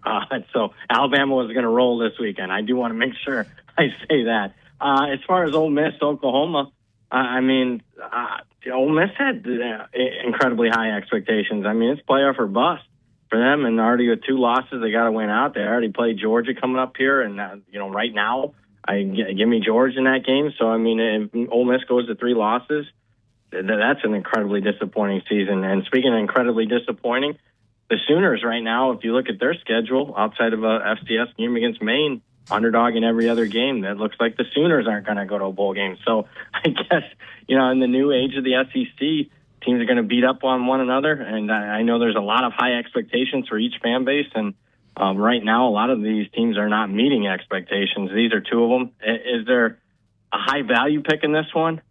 No, I can't bet Oklahoma, certainly with what they have put out there the last few weeks, but this is the largest underdog role for Oklahoma in any game since 1997. That's a notable number. I did not quite realize that. You said the largest underdog since 1997 for Oklahoma in this game? Yeah, largest underdog role for them. Makes sense. I mean, it's their worst team since 1997. It is. And so speaking of Oklahoma, what are your thoughts on Brent Venables? Does that seat start to get a little warm here? Maybe more than a little warm. Does that seat start to get hot for Brent Venables there in Norman, Oklahoma? Well, they just so happened to sign him to, a 6-7 year extension prior to this season. So unless they got oil money there that I'm not aware of, like Texas A&M does, I mean, he's probably safe for a few years because, I'm not sure that they have the money to cut a $40-50 million buyout at this point. And then go out and get, pay another coach on top of that top dollar, $75 to $100 million, and lock a guy like Den for a big contract. So, they're up against it, to say the least, Oklahoma. When it's all said and done, I'm not sure the mood of the SEC is going to be good for a program like Oklahoma.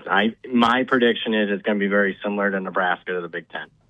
Let's stay in the state of Mississippi. Arkansas headed to Starkville, Mississippi to take on the Mississippi State Bulldogs.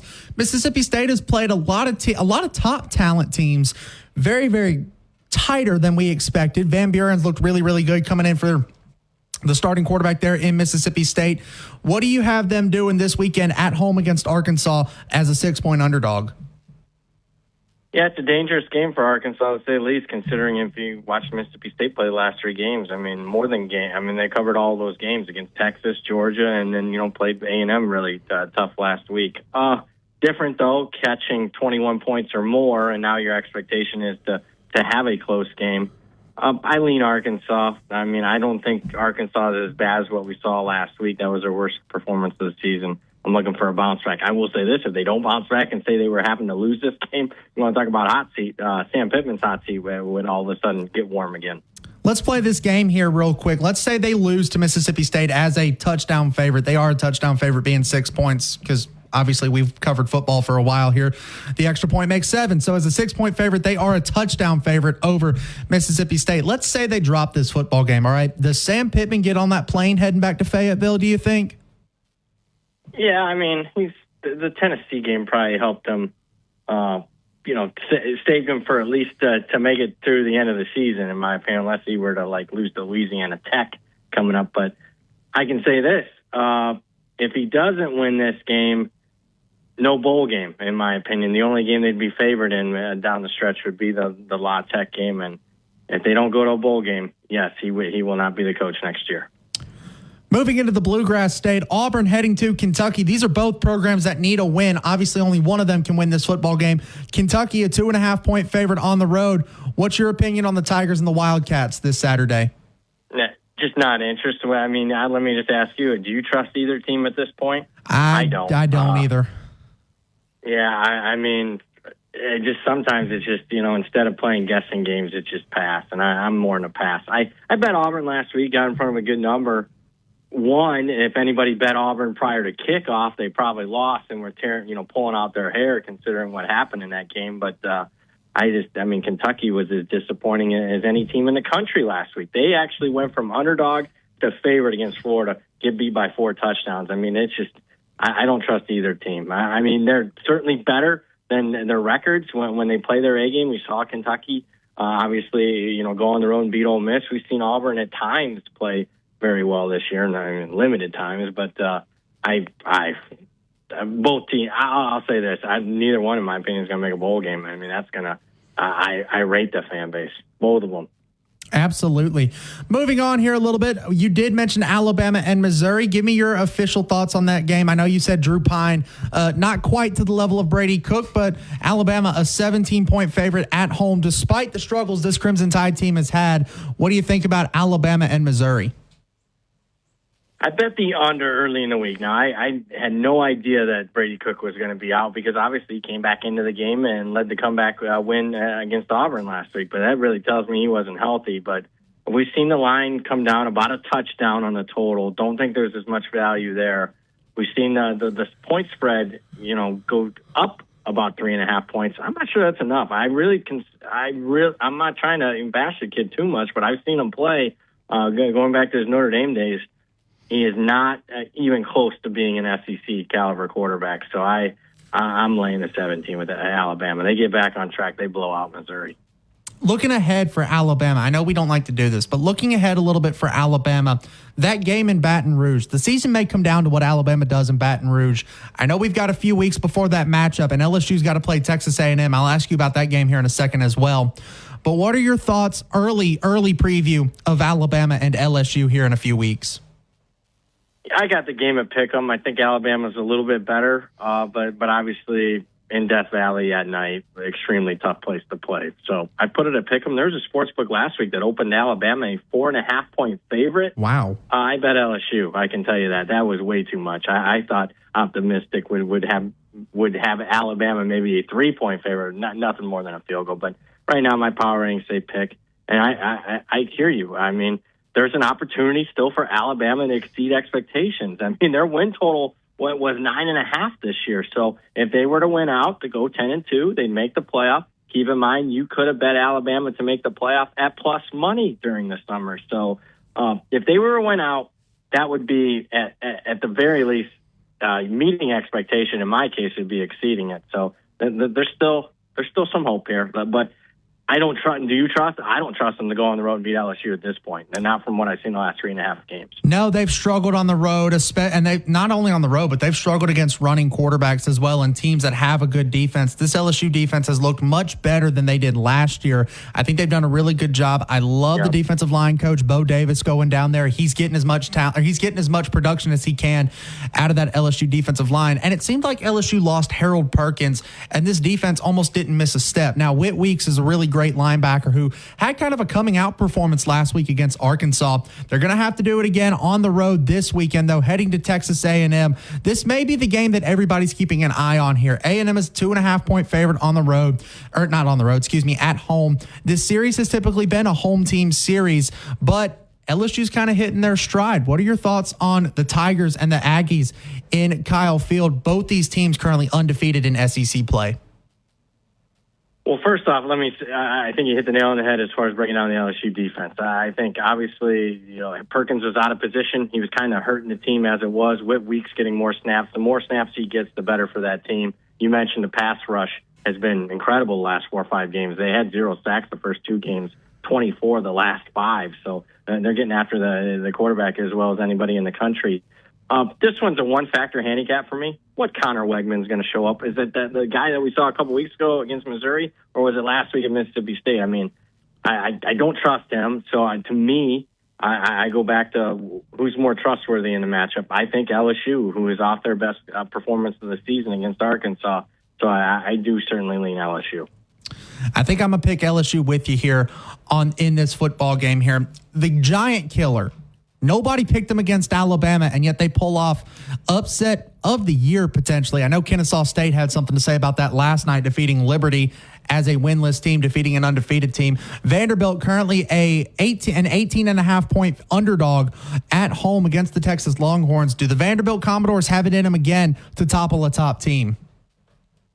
I don't think so, because I do 20 shows a week and everyone's calling for it, and I go the other way when everybody calls for something. I get it. I mean, the script is there. I mean, there's a reason why Vanderbilt's covered all 4 games as the underdog this year, and they've won 3 of them outright. Probably should have won 4 outright if they didn't kick a field goal on the road against Missouri. But I just think Texas's defense was not the problem last week, to say the least. It was the offense and Quinn Ewers, and Vanderbilt's defense, I think, is still. I mean, we even saw Alabama still have a ton of success, even though they only had the ball for 17 minutes in the game. So I think Texas's defense gets those critical 3rd and 4th down stops, which you need to prevent Vanderbilt from, working the clock like they did a la against Alabama. I lean Texas, even laying the big number, obviously. I know we normally cover the SEC here on Tide 100.9, but I want to take a peek at the rest of college football here really fast because you've got some really good games. You've got a battle of the undefeated in conference play in the Mountain West tomorrow night, Boise State and UNLV. Boise State a 3.5-point favorite on the road. Ashton Jeanty is arguably the best he is the best running back in college football right now. Are you leaning one way or another with Boise State and UNLV tomorrow night? Yeah, I like Boise State. I like the spot. They're off a bye. UNLV's playing a fifth straight week, and they've had some very competitive games during that stretch. Obviously, Genty gets all the publicity, but they got some other things going for them. I really like a wide receiver by the name of Cam Camper for Boise State. And on defense, they lead the nation in sacks. I think they get after the UNLV quarterback. So, yeah, I like Boise State quite a bit. And I thank you for asking me about that one, because I think right now on paper that is the top two Group of 5 teams in the country from a power ratings aspect. And it's the game of the year in the Group of 5. I love watching the Group of 5, and this is a matchup that I'm definitely going to keep an eye on tomorrow night. Moving on here back to the FBS here really fast. Notre Dame, number 12, heading on the road to East Rutherford, New Jersey to take on number 24 Navy. Notre Dame's a 13.5-point favorite on the road. Do you give the midshipmen any chance to remain undefeated this weekend? I mean, there's always a chance with their quirky offense, but they haven't played anybody, in my opinion. Memphis, I guess, is their best team, but Notre Dame's, clearly better than Memphis. So I just think strength of schedule disparity is too much here. And we've seen that in recent weeks. Texas didn't play anybody prior to Georgia. So Ole Miss didn't play anybody, prior to Kentucky. Tennessee prior to Arkansas. And these teams that play very weak schedules, Ohio State prior to Oregon, that play extremely easy schedules and then all of a sudden get punched in their mouth. It has not been a good look here in recent weeks. So I like Notre Dame. I think Navy's too popular of a public underdog this week. Washington heading to Bloomington, Indiana. Indiana's starting quarterback Rourke is out for this football game. Out, I believe, the next couple of games here. They're still a 6.5-point favorite at home over the Huskies. Your thoughts on the Hoosiers and the Huskies? I lean Washington off a bye, catching Indiana with a backup quarterback off a 56-7 win. Everybody, Indiana's covered every game. How could you not bet Indiana? I think it's a tough spot. So I think Washington not only plus the points, but I think they're good enough to win this game outright.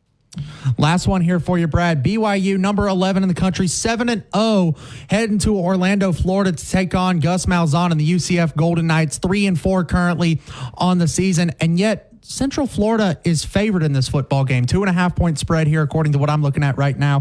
What are your thoughts on the Cougars and the Golden Knights? Yeah, let the line tell you the sharp side. I'm part of the Central Florida money here. They opened, and earlier in the week were a 2-point underdog. I'm part of the people that made them a 2.5-point favorite at this point. So Central Florida is one of my favorite plays of the week. Brad Powers 7 on the Twitter account. Brad, thank you so much for joining me, and take a moment here to plug everything that you're doing. Yep, you can follow me on Twitter and X, or whatever you kids are calling it these days, at Brad Powers 7. You can check me out on my website, bradpowersports.com. Brad, thank you so much for joining me, man. I know I'm not Ryan Fowler, but once again, thank you so much. Excellent job. Thank you so much. Talk to you guys next week. Talk to you next week, Brad. That was Brad Powers, their professional handicapper, helping us kind of get a sense of what's going on, not only in the SEC, but the rest of college football as well. We're going to go to break here. When we come back, we'll hear from Nick Sheridan, the offensive coordinator at the University of Alabama. You're listening to the game right here on Tide 100.9 and 1230 AM WTBC, your home of Alabama Crimson Tide Sports.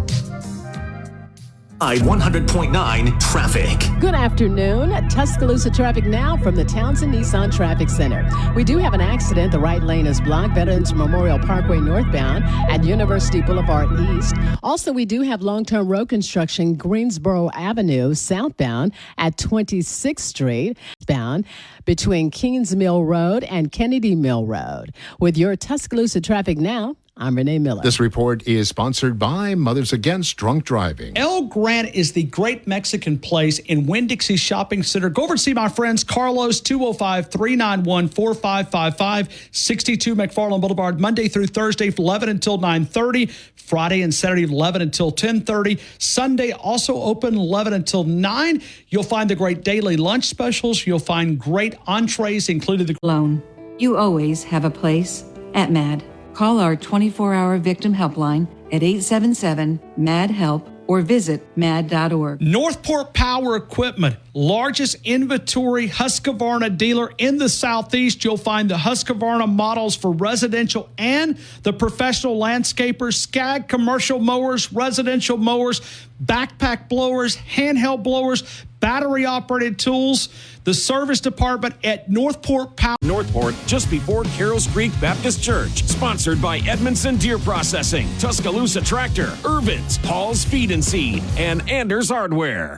Tide 100.9 Tuscaloosa weather. A very warm afternoon. The sky's sunny. The high today 85. Mostly clear tonight. The low 58. No major changes tomorrow and Saturday. Very warm afternoons. A good supply of sunshine both days. The high tomorrow 86. The high Saturday 83. I'm James Spann on the ABC 3340 Weather Center on Tide 100.9. It's 85 degrees in Tuscaloosa. The longest running sports show in Tuscaloosa. The Game with Ryan Fowler on your home for Alabama sports. Tide 100.9 and streaming on the Tide 100.9 app.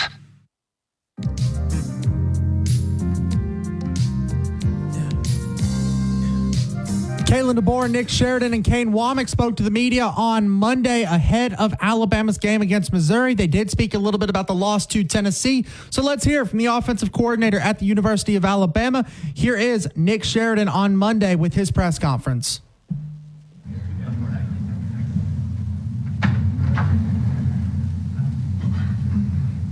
All right, guys, just go ahead and raise your hand, and we'll go ahead and take questions. We'll start with Charlie here on the right. Yeah, hey, Coach, just how would you assess Jalen's play in this last game, and what do you do to kind of keep his confidence up after the last couple weeks? Well, I think, none of us coached or played well enough in the game Saturday, and that starts with me. Our ability to execute consistently and take advantage of the opportunities that we were presented. We obviously fell short in that, in those spots, and it's all of us. We're all involved in that. And Jalen's an extremely confident player. I have no concerns about that at all. His preparation creates that confidence for him, and I know he'll get back to work this week, just like the rest of our players will. Go to the far left, Chase. On Saturday, when y'all were checking plays at the line of scrimmage, instead of Jalen just yelling from the shotgun, we saw him walking straight to both tackles and putting the call right in the ear hole. Was that effective, or were there a lot of communication issues despite that? Well, in those environments, you don't really have a choice on how you have to communicate relative to the proximity to one another. You have to get that close to be able to talk. And I would say that we had some communication issues. There's no doubt about it, particularly early in the game. I thought as the game went on, our guys settled down and adjusted to the crowd. But that's something that, moving forward, we'll have to be cleaner and better when we get back into those environments. Second row in the middle, let's go to Matt. Coming your way, Matt. How much of the run game struggles on Saturday were y'all sort of self-inflicted, or was it something Tennessee was doing? Well, I want to give credit to our opponent, on some of the things that they did, but I thought there were some execution issues by all parties, whether it was decision-making in read plays, whether it was simple fundamentals or technique. I thought there were some effective runs in the game where guys did a nice job and we were headed up correctly, and the runners did a nice job of running hard and physical, but it wasn't consistent enough, and certainly that starts with me, and our ability to put them in the best positions to be successful and ask them to do the things that they can do well. And there's lots of those things, and we just got to make sure that we tighten that up and do better, because I do think this is a group that can run the ball effectively. And we got to make sure that we improve in that area and give them enough shots at it to show what they're capable of. And so we're looking at that first as a staff, and then certainly, identifying the things that we need to improve on, because that's an area where I think we can do a lot better than what we've done. And I know we have the players to do it. I know we have the scheme to do it. I know we have the staff to do it. And so that certainly will be a point of emphasis for us this week for sure. Second row on the left, Katie. The defense forced 3 turnovers on Saturday, and then y'all weren't able to score after any of them. Just kind of what was maybe the teaching point of that, of being able to take advantage of those opportunities the defense sets up for you? Just that, that you have to take advantage of those opportunities in those games against the teams that you're playing against, and credit our defense for doing that. And to this point, in the games where we've played the best collectively as a team, we've done that. Our defense has created turnovers, and we've been able to, put points on the board off of those. And unfortunately for us this past week, we didn't do that. And that was disappointing because I certainly felt like there were opportunities in the game for us to capitalize on those, and we didn't do it. And so, it goes back to execution, the calls that you make. Obviously, you always reflect on that and what you could have done different. But certainly that was a factor in the game, and that was disappointing. We weren't able to capitalize in those moments. We talk about the struggles and the inconsistencies in the running game. How much does that influence your play calling when you get in the red zone in the shorter field? I guess you're always trying to make decisions that you feel help your team win, and that's a moving target as the game is progressing. I think some of the things that occurred in the game on Saturday, particularly early in the game, is when we were getting behind the chains in second and long situations or third and long. We were in a lot of those in the game. That makes it harder to, be committed to running the ball when you're at second and long situations. And so, you're just always trying to identify what's going on in the game. How are our players seeing it? What is the opponent trying to do? And how can we best attack them based on what the situation that, occurs? But certainly controlling the line of scrimmage and running the football, particularly when you're on the road, is important. And, like I said, we have the players to do it, and we have the staff to do it, and we have the schemes to do it. And so that'll certainly be an emphasis for us moving forward. Being on the left side, front row, Colin. Hey, Nick, after the game Saturday, it seemed like Jalen Milroe, consistently, he's took responsibility for the offensive struggles just over and over. I'm curious, what is your message to him post-game to make sure he, the weight isn't, impactful of, the responsibility of that weight, isn't impactful for weeks to come, and that he, moves on and, in terms of being a leader and kind of the continuation of what you guys want to do offensively. And I think Jalen's made some incredible plays for us this year. I don't think there's any doubt about it. And certainly, some of the success that we've had offensively, he's been right at the forefront of it. And so he knows that, and certainly, when you come up short, there's always plays that you would like back. There's always moments, coaches and players, and that's just not the quarterback. That's everybody. And so, that's part of competition. We know we can play better. We have to play better. We have to coach better, and so I think everybody, that competes at a high level understands what that looks like and how to respond and how to, get up off the mat and get back to work and get prepared and ready to go play in the next, game. And so that's no different for coaches, players, everybody. When you fall short and you don't do as well as you'd like and as what you expect to and what the standard is, you got to get up off the ground and keep swinging and keep working and have confidence in what you've done. I think that's the biggest message to the guys, is that we have seen it. It's not like this is something you're chasing that you haven't done or shown. And so that's the message, not just to Jalen, but to the rest of the group, is let's get back to playing the type of football we know we're capable of playing. And, that's our task this week. Stay in the front row here, Jack. Hey, Nick, Coach Kane obviously has a lot of familiarity with Corey Batoon over at Missouri. Has he kind of talked with you about what they can do and just what have you noticed in general from their defense on film? Yeah, certainly, any type of crossover experiences or relationships that you have amongst staff, you always have questions. I would say what great coaches, and Coach Batoon is the same, is, you try to adjust what you do based on the personnel that you have. And so there's always core fundamentals and principles that, both Kane and Coach, Batoon share, but each group's a little bit different. Each year's a little bit different.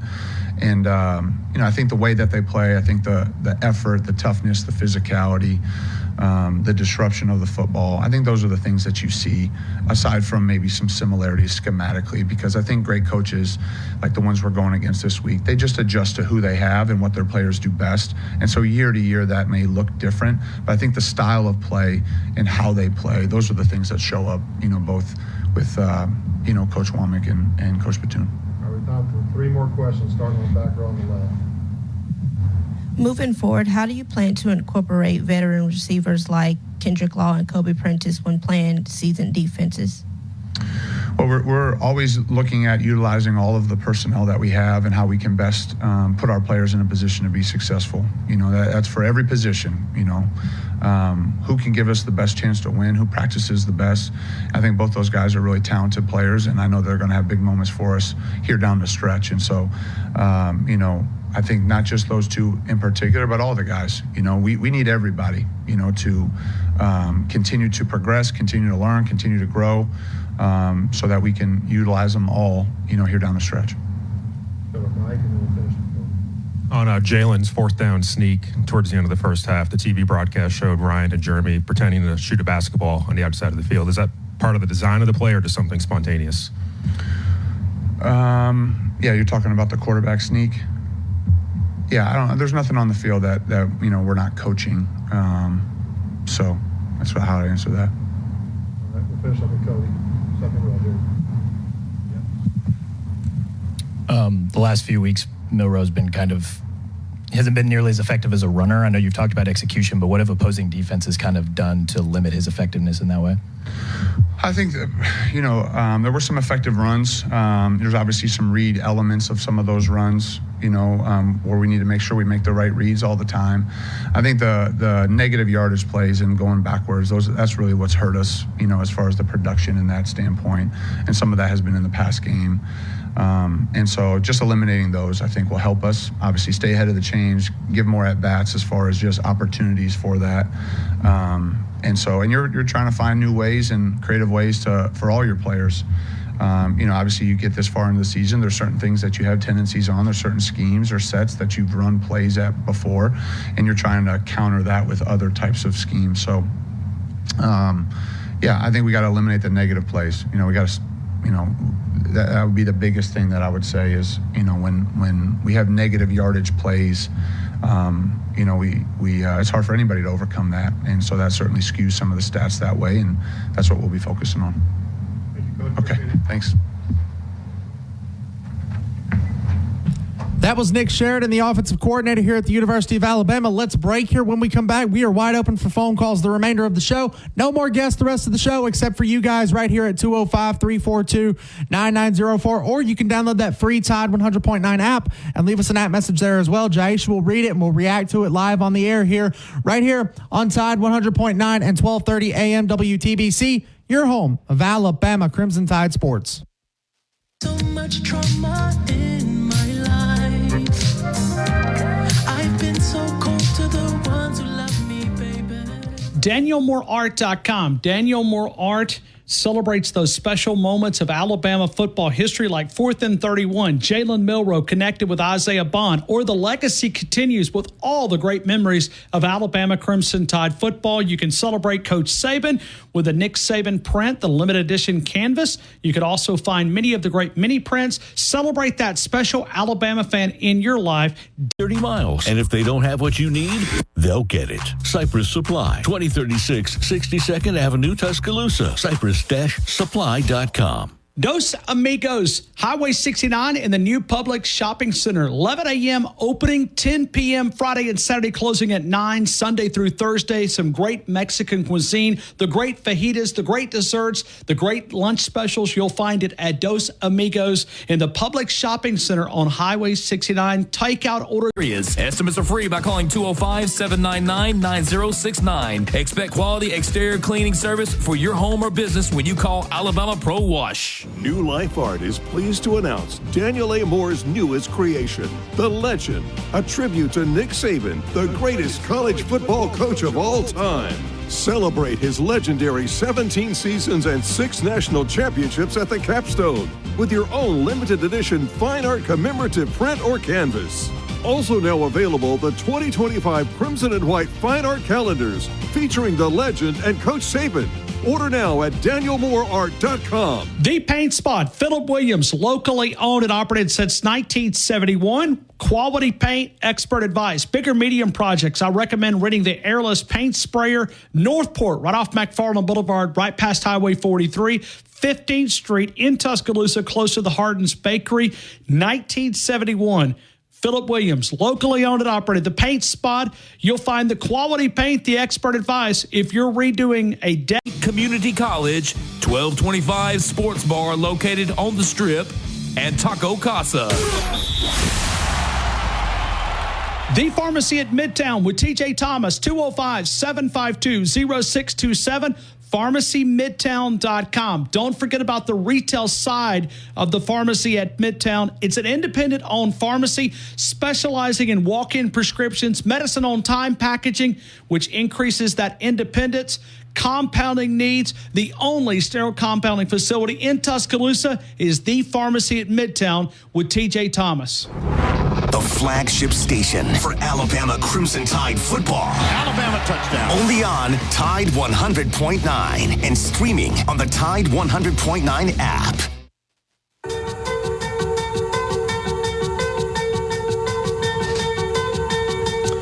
I mentioned that free Tide 100.9 app.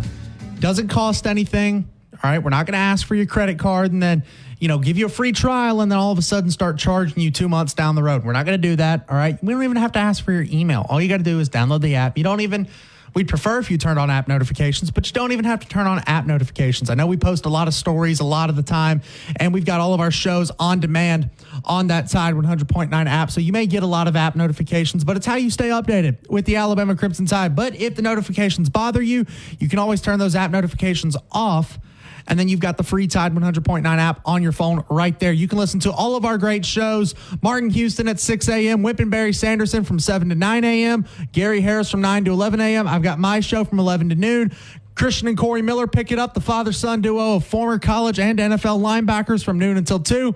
And then Ryan Fowler normally takes you home with the game from 2 until 6 p.m. Not only can you listen to all of our great shows, our great show hosts here on Tide 100.9, all the show hosts except myself have a great resume behind them, right? Martin Houston, national champion here at the University of Alabama in 1992. Wimp and Barry Sanderson, legendary college basketball coaches. Gary Harris has been around Tuscaloosa and doing media covering the University of Alabama for years now, and I'm there as well. And then Christian and Corey Miller, both champions. Corey, a Super Bowl champion with the New York Giants. Christian, a national champion here at the University of Alabama, SEC champion, team captain for the Alabama Crimson Tide. And then Ryan Fowler's been doing radio here in Tuscaloosa longer than I've been keeping up with football. And so they've all got a great resume. They all do a great job with their shows here on Tide 100.9 as well. Not only can you listen to our great lineup of show hosts and myself as well, you can also listen to the Hey Coach Show with Kalen DeBoer every Wednesday night from 6 to 7:30 p.m. You can listen to the Alabama football radio broadcast with Chris Stewart, Roger Hoover, Tyler Watson, Damian Square on the call there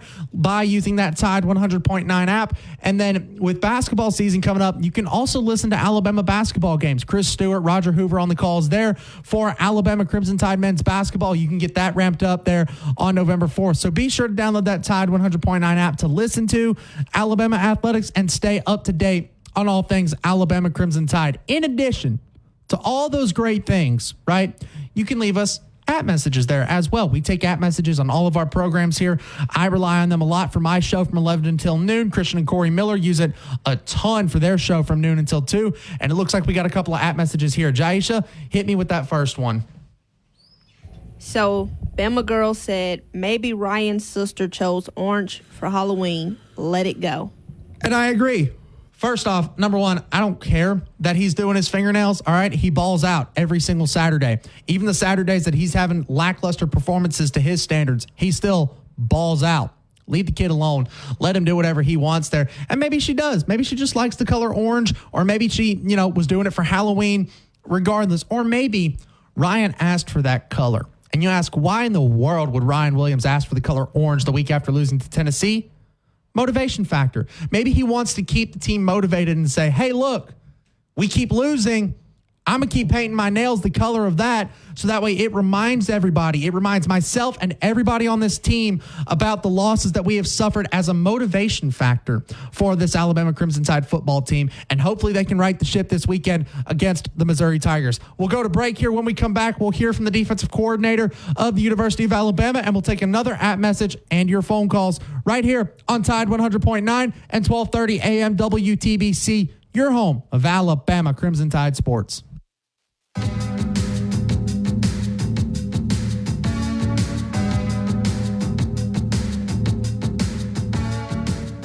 Tide 100.9 traffic. Tuscaloosa traffic now from the Townsend Nissan Traffic Center. We do have long-term road construction Greensboro Avenue southbound at 26th Street. And we have some long-term road construction 2059 eastbound between the Western Bypass and McFarland Boulevard. And there's long-term road construction McFarland Boulevard both eastbound and westbound between Jack Warner Parkway and Lurleen B. Wallace Boulevard. With your Tuscaloosa traffic now, I'm Renee Miller. Don Wallace CPA, 527 Main Avenue in downtown Northport. Small business and personal income taxes, payroll, sales tax needs. They can also help you with nonprofit or church accounting or auditing. In business since 1999, they work for you, not the IRS. When you take on taxes, you got to have someone on your side. It's Don Wallace.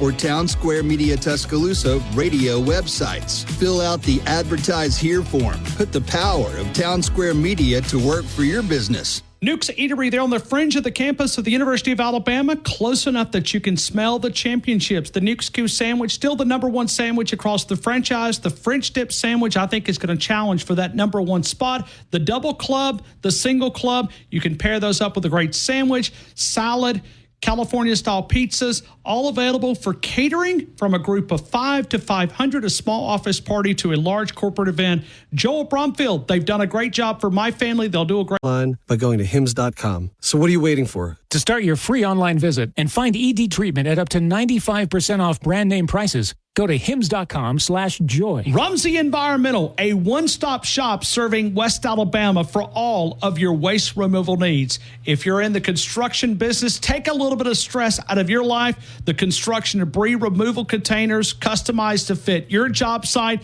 the portable toilet service, the storage containers to protect your valuables. It's Rumsey Environmental for that complete waste removal service. When you take care of any problems you got with a damp crawl space or a crack in your foundation, they even do pest control and lawn care. Full service, Alabama Professional Services at alabamaprofessional.com. Alabama Credit Union with the official countdown to Alabama Crimson Tide football right here on the game, alabamacu.com. The mobile app saves a lot of time. The mobile deposits, checking, savings, mortgage, home equity loan, financing a vehicle, the great competitive rates. Alabama Credit Union with great branches all over West Alabama and throughout the state of Alabama. Alabama Credit Union, alabamacu.com. Tide 100.9 Tuscaloosa weather. A very warm afternoon. The sky's sunny. The high today 85. Mostly clear tonight. The low 58. No major changes tomorrow and Saturday. Very warm afternoons. A good supply of sunshine both days. The high tomorrow 86. The high Saturday 83. I'm James Spann on the ABC 3340 Weather Center on Tide 100.9. It's 85 degrees in Tuscaloosa. The Game with Ryan Fowler, powered by Tuscaloosa Toyota, on your home for Alabama sports. Tide 100.9 and streaming on the Tide 100.9 app.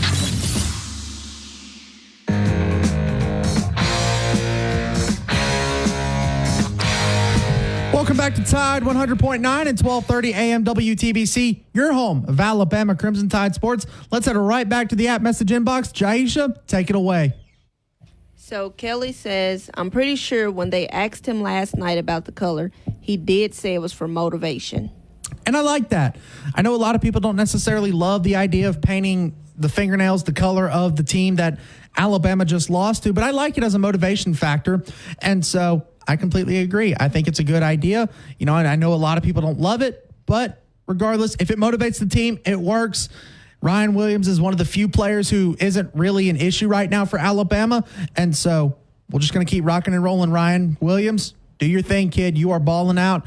Not that you need my approval to keep doing your thing, but hey, I don't have a problem with it, and I host a show. So there's a lot of people that don't have a problem with it. Jaisha, what else we got in that inbox? So Justin says, what I would give Kalen DeBoer for his 50th B-Day will be a new defensive coordinator. Ooh. A new defensive coordinator for Alabama football. I know Kane Womack and the Alabama defense has not quite performed to the level of the Alabama standard, but are we really out on Kane Womack this early? Are you guys, Jaisha, are you out on Kane Womack this early? We're, 9 or 8 weeks into the season? Are you out on him already? No, I am not. I've seen worse, and it also goes back to this is a whole entire new coaching staff, so everybody has to adjust.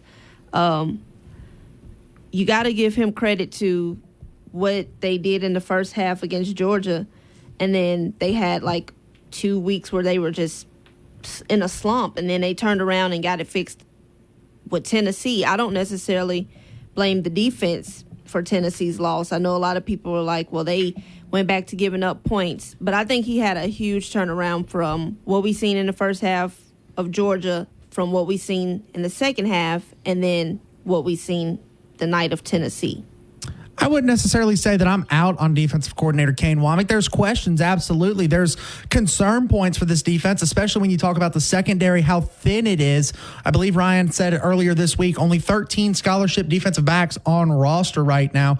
And you've got guys banged up, right? Xavier Brown's not 100% because he suffered an injury in the preseason. Damani Jackson left the game against South Carolina. He did come back, but he popped up on the injury report last week. Red Morgan is on the injury report this week for the University of Alabama, even though he is probable to play, that he is dealing with a little bit of a nick, a little bit of an injury there as well. And then, of course, the big one, Keon Sabb, the starting safety for the Alabama Crimson Tide, is currently projected to be out for Alabama's game against the Missouri Tigers. Not only is he projected to be out Alabama's game against the Missouri Tigers, he's also, according to head coach Kalen DeBoer, expected to miss a while. He's expected to be, quote, down a while, according to Kalen DeBoer, the head coach of the Alabama Crimson Tide. And so this is already a secondary group that was thin and inexperienced for Alabama football. This was arguably the one group that you couldn't deal with injuries at, and yet it seems to be the one position for Alabama that is maybe not the most injured, because the offensive line's dealing with a lot of stuff as well. The linebacking room's dealing with some stuff too.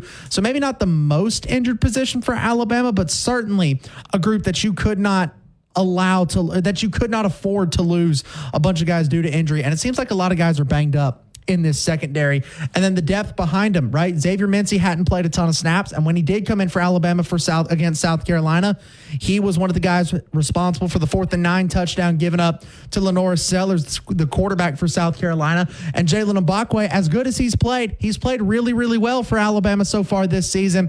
He didn't play cornerback his final year of high school. He played quarterback. He played QB for the Clay Chalkville Cougars en route to a state championship over the Saraland Spartans here in Tuscaloosa, Alabama.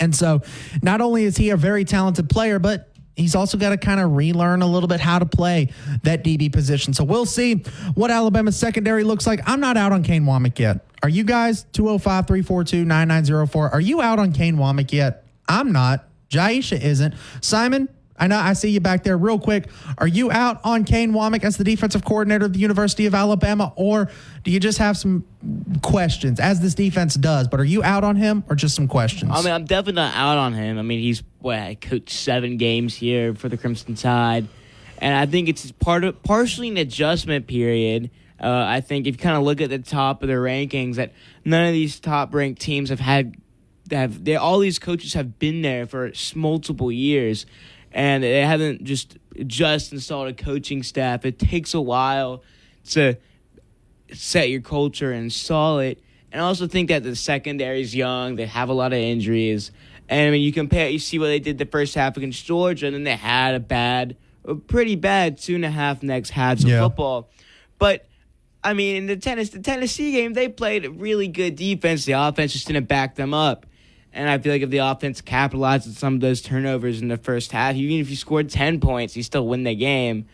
So I think the defense kind of fixed itself, but the offense needs to kind of find its rhythm again. But I'm not totally out on Kane Womack right now. I don't think anyone should be. I agree with you there, Simon. Kalen DeBoer, the head coach of the Crimson Tide, had an interesting thing to say about this secondary last night on Hey Coach with Kalen DeBoer and the Kalen DeBoer Show. What did he say last night? We'll talk about it. And I see Pat in Tuscaloosa on the phone lines. Pat, I'm excited that you called in, man. I'm excited to talk with you guys here in the next segment at the top of the hour. We're entering the final hour of the program right here on Tide 100.9 and 1230 AM WTBC, your home of Alabama Crimson Tide Sports.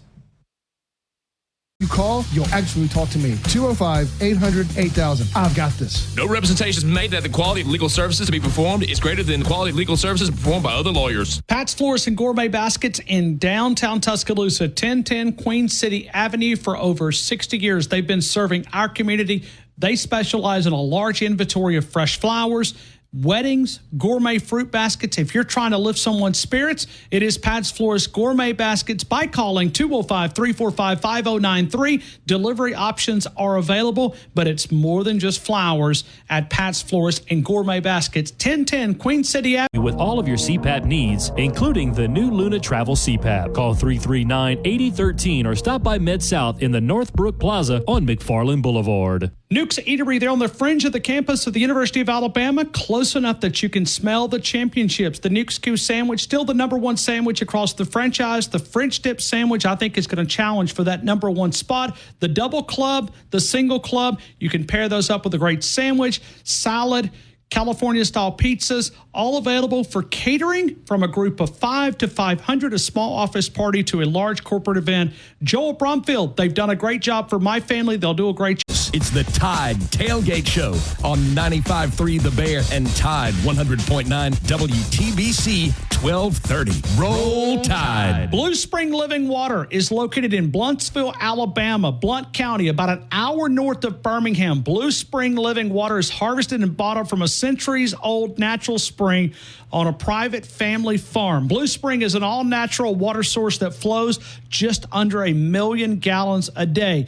They have partnered with Waterway of Alabama, and they've been in the water delivery business for over 30 years. To have Blue Spring Living Water delivered right to your home, right to your front door every month. New customers get their 5 jugs for $50, and the empties are exchanged every month for new ones. I know we have it at the Fowler household. We drink more water because of BlueSpringLivingWater.com. You can sign up at 205-602-3426. Talk to someone directly. Blue Spring Living Water can also be found Mark's Mark downtown. It's over the top. It's award-winning. The Chick-fil-A Honey Pepper Pimento Chicken Sandwich is back with a bite. Try it with the original or spicy filet, now for a limited time. Real guests paid for their testimonial. WTBC Tuscaloosa and W265CG Tuscaloosa, a Town Square media station. Tide 100.9 and streaming on the Tide 100.9 app. From the Fox Sports Studios in Los Angeles, here's Isaac Lowenkron. We have breaking NBA news. ESPN has just reported that Indiana Pacers center James Wiseman has been diagnosed with a torn left Achilles tendon suffered in last night's game at Detroit. A former member of the Los Angeles Clippers training staff is suing the team in Los Angeles County Superior Court for wrongful termination, alleging that he was fired after complaining that Kawhi Leonard was being subjected to improper treatment for injuries. The lawsuit also accused the Clippers of tampering before signing Leonard in 2019, allegedly beginning as early as 2017. The plaintiff, Randy Shelton, was previously Leonard's strength and conditioning coach at San Diego State. Clippers issued a statement denying the allegations and calling the suit a shakedown. The Los Angeles Rams officially activated receiver Puka Nacua from injured reserve. He'll be set to return tonight against the Vikings on Thursday Night Football.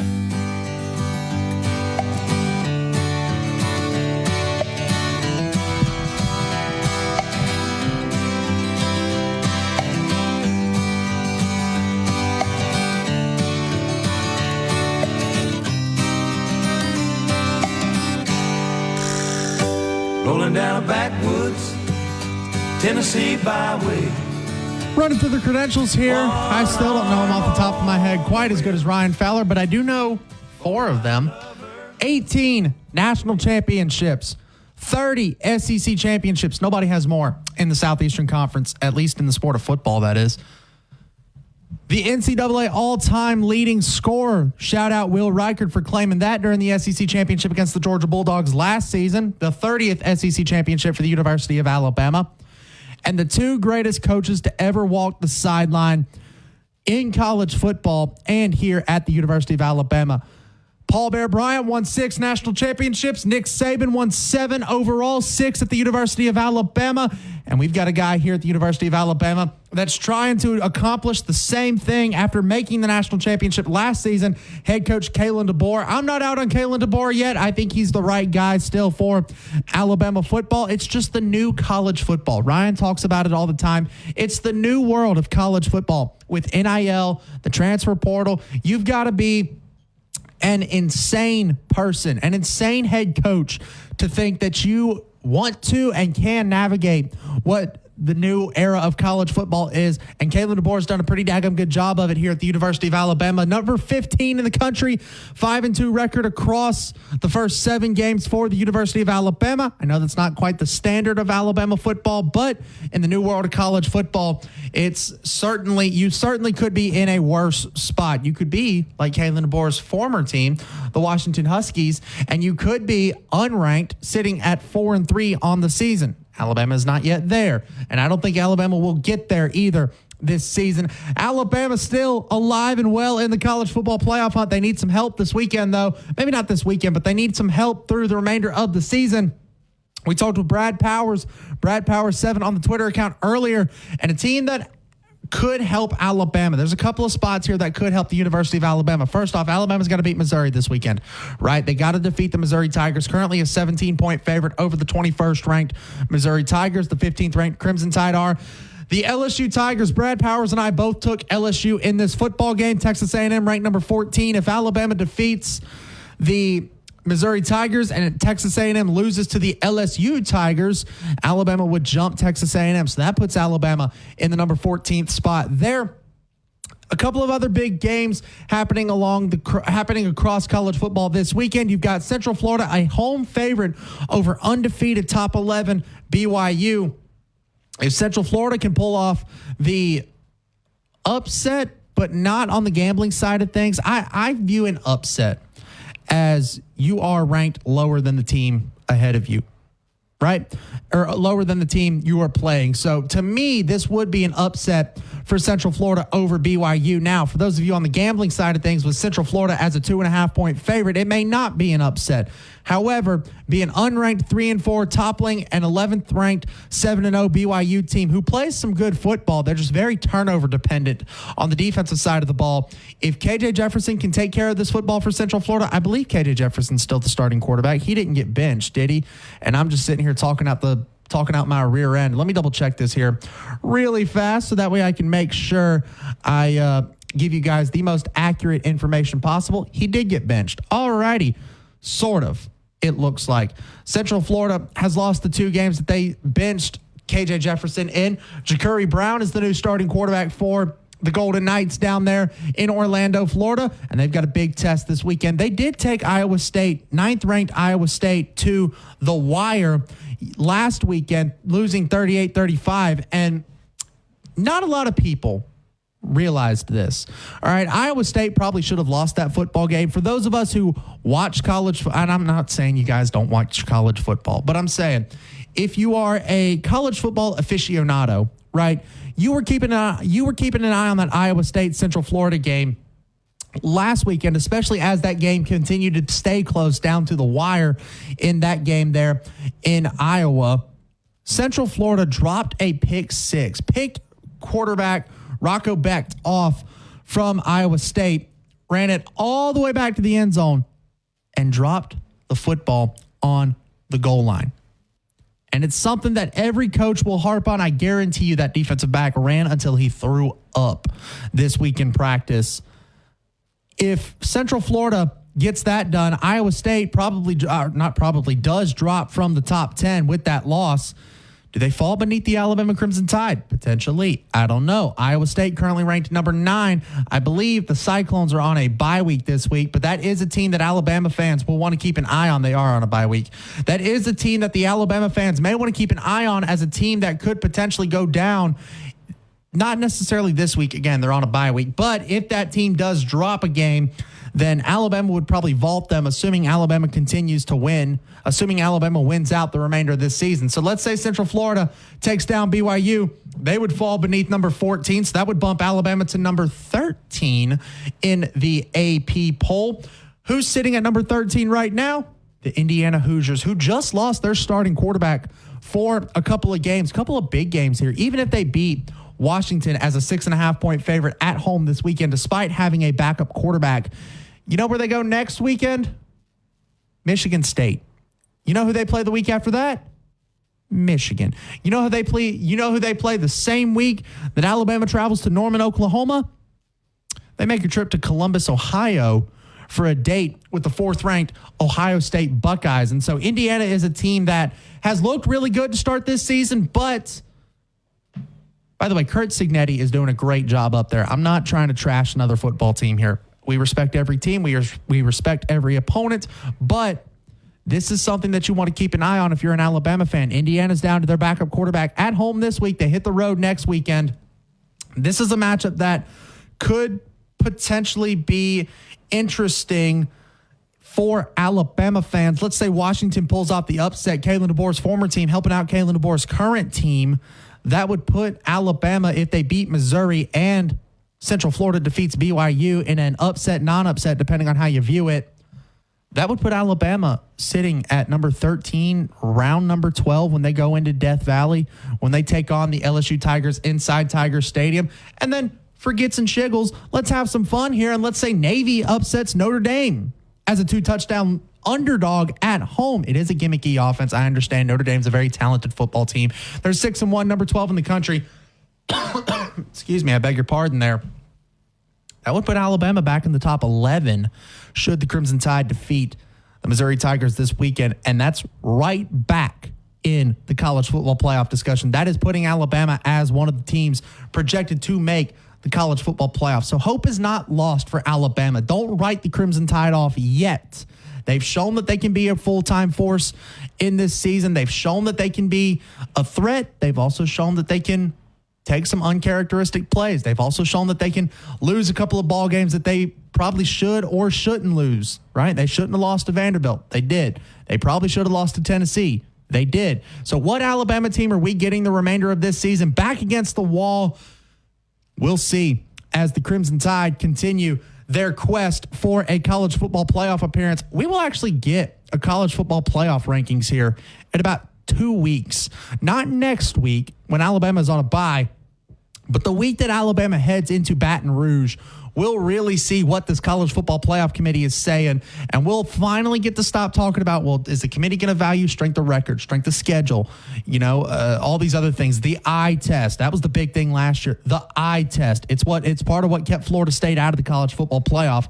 Obviously, Alabama getting in, we were thankful for the eye test because we passed it towards the end of the season there with the victory over the Georgia Bulldogs, but we'll finally kind of get a good view of what the college football playoff committee is valuing here in a couple of weeks when we get the first rankings the week Alabama heads into Baton Rouge. I've rambled on long enough. Let's hit a break here. When we come back, Pat in Tuscaloosa, the floor is yours for a segment right here on Tide 100.9 and 1230 WTBC, your home of Alabama Crimson Tide Sports.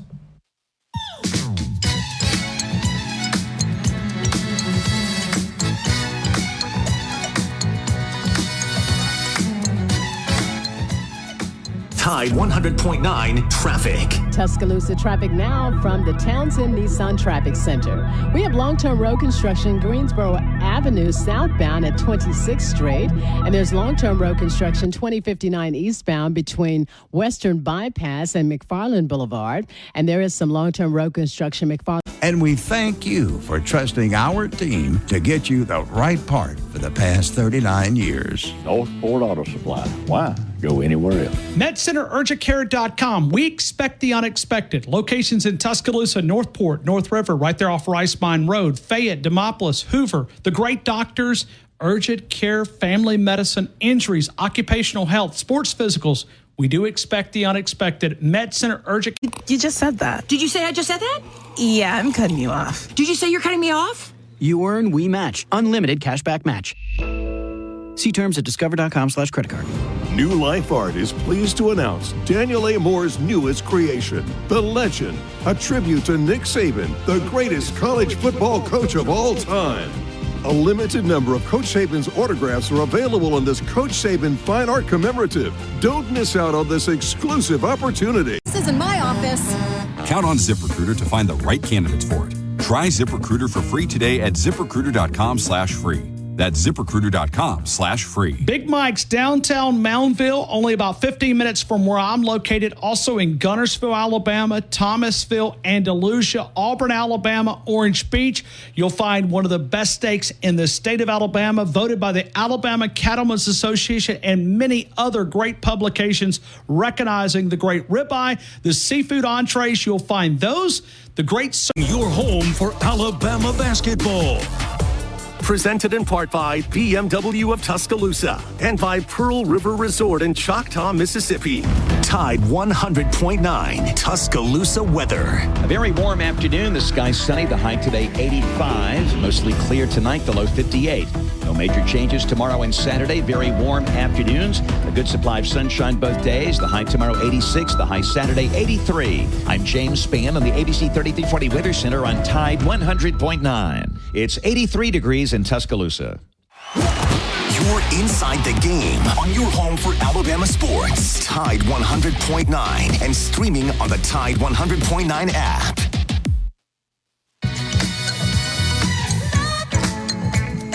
We're trucking right along through the final hour here of the game.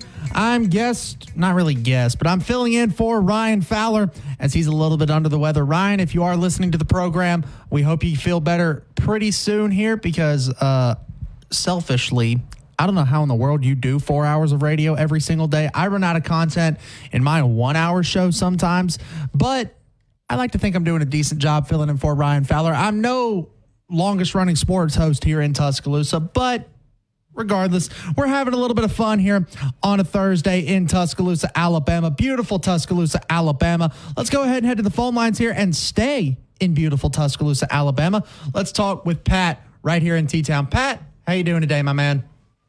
Ryan, hey, let's talk about Keon Keeley and Decorian Moore. Let's talk about it. Nation's number one wide receiver quarterback tandem on display. My question is, did they lose to DeSoto or did they beat DeSoto? I got two different things on my telephone. One said they lost to DeSoto, and then I'm reading here where they beat DeSoto. I believe they defeated DeSoto. Give me 1 second, and I'll see if I can figure this out here really quick. Yeah, it says they defeated DeSoto here. Yeah, I thought it was 42-20 that they beat DeSoto pretty good, and it was a nationally ranked game or so, I think. Oh, yeah, they smoked them 42-20. Keelan Russell threw 6 touchdowns, 420 yards. Half those touchdowns went to Decorian Moore, the number one wide receiver in the country, who would be a nice pickup if Alabama could sway his decision. Yeah, I just read where that from that supposedly we're sticking with our two, and we got two good receivers.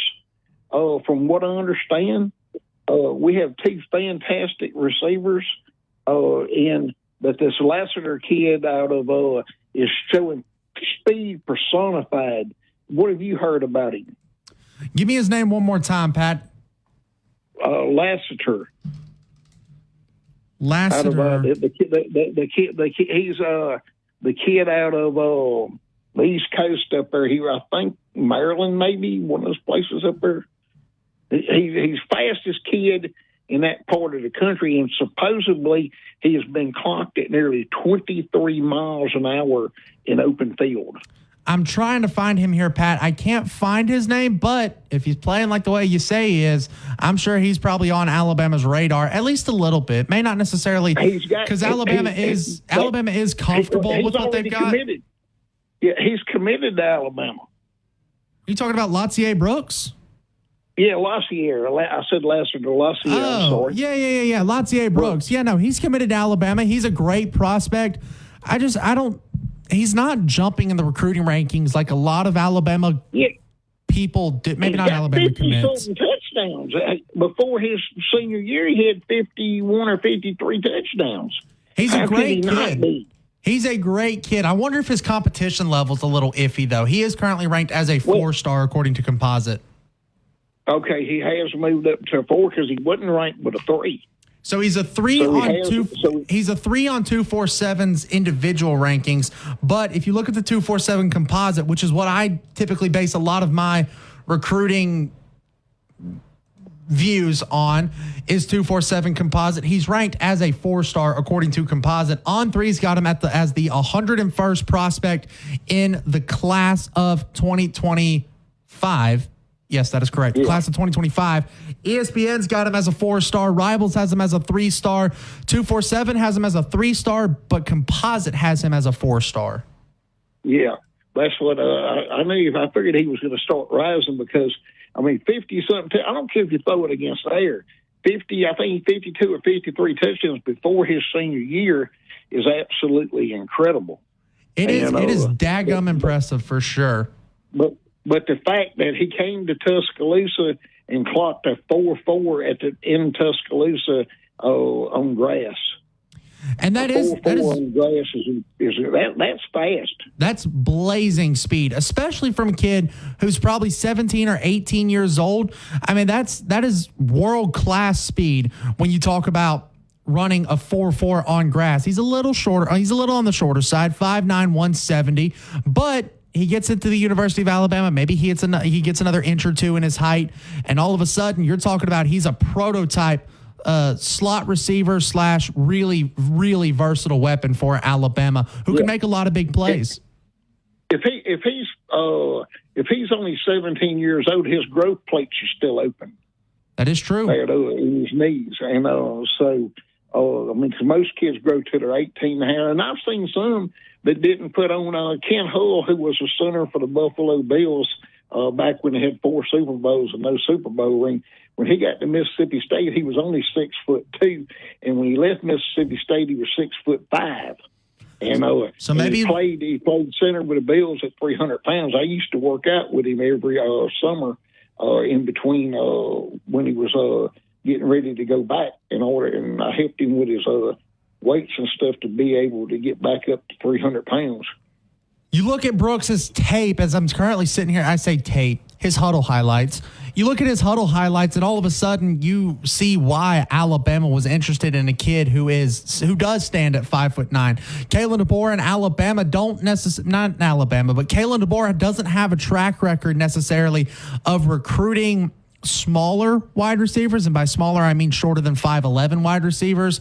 However, this kid being at 5'9" with blazing speed like this, he is just, again, I don't know if the competition is weak or what, but this kid is blowing by every single player on every defense. I've watched him against like 4 different teams right now, and he just 1 step, 2 steps, he is gone. Blazing speed from this kid. Yeah. Hey, my question is, though, if the Auburn's keep losing, doesn't he have 2 wide receivers down there that are in the 6'2" to 6'4" range that could possibly be bought? They do got a couple of big-time wide receivers down there. By big-time, I mean they got some big receivers with a lot of big playability. One of them was committed to the University of Alabama. One was committed to Texas A&M. I don't know if you could necessarily pry them away, because if NIL was a deciding factor in their recruitment, just because Auburn loses Hugh Freeze doesn't mean the NIL is going anywhere anytime soon. But it does open that 30-day window, and we saw it with Alabama and Michigan. They're not regulating what's happening in that 30-day window. Yeah, but biggest thing is you don't know whether that was a 12-month NIL or not. When he got that $1 million from up at Ohio State University and went back to Texas, took all the money back to Texas, and he's a starting QB at Texas now with $1 million in his pocket. Talking about Quinn Ewers there, he's he's been playing the gambit, and he's doing a really great job of it, and he's a really good quarterback. I think he'll be a good and this is not where this conversation's heading, but I will say real quick, I think Quinn Ewers has the best chance to be a successful NFL starter out of this crop of quarterbacks that we're talking about. Maybe Cam Ward's taking that title away from him, but going into the season, I thought Quinn Ewers had probably the best chance to be an NFL starting caliber quarterback out of the crew that we were talking about: Carson Beck, Shedeur Sanders, Dylan Gabriel, Quinn Ewers, and Jackson Dart, Brady Cook. I thought Quinn Ewers had the best chance to be a NFL starting quarterback. Yeah, we're gonna see. We're gonna see if Lane can actually coach or not. That he's got some big time games coming up. That he does, and he can't lose. He's just like us. Lane cannot lose anymore. He loses another one, they're done. But they may wind up in the Citrus Bowl. And what does Citrus and Tennessee have in common? Yeah. Us. Yes, UT. Or you can't spell citrus without UT in it. That is true. Well, let's hope. Let's hope that we can get Tennessee their third loss, and they wind up in the Citrus Bowl. That'd be a good place for them garbage collectors. It would be nice to see Tennessee take another loss here, but I do think Tennessee will suffer another loss, especially when they head to Athens, Georgia, a little bit later this season. Now, obviously, if Alabama's going to finish above Tennessee in the SEC standings, that may not be necessarily what we're caring about anymore. But if Alabama were to finish ahead of Tennessee in the SEC standings, they would have to win more SEC games than Tennessee, with Tennessee holding the tiebreaker. Sure. And exactly. But Texas A&M, there's some big time games coming up. Texas A&M has some really big games. LSU has big games after this. It's not a given. Has LSU already? I think LSU's already played Arkansas, hasn't he? LSU played Arkansas last weekend. They defeated the Razorbacks in Fayetteville 34-10. But they've got Texas A&M this weekend, right? They've got Alabama in 2 weeks following that game. 2 weeks after that, they've got the Commodores of Vanderbilt, who is a team that has been shocking every single person who predicted college football this season, myself included. And then they do host the Oklahoma Sooners, who, as abysmal as Oklahoma has been on offense, they couldn't score against me, Simon, and Jaisha. However, Oklahoma's not necessarily a pushover of a program either.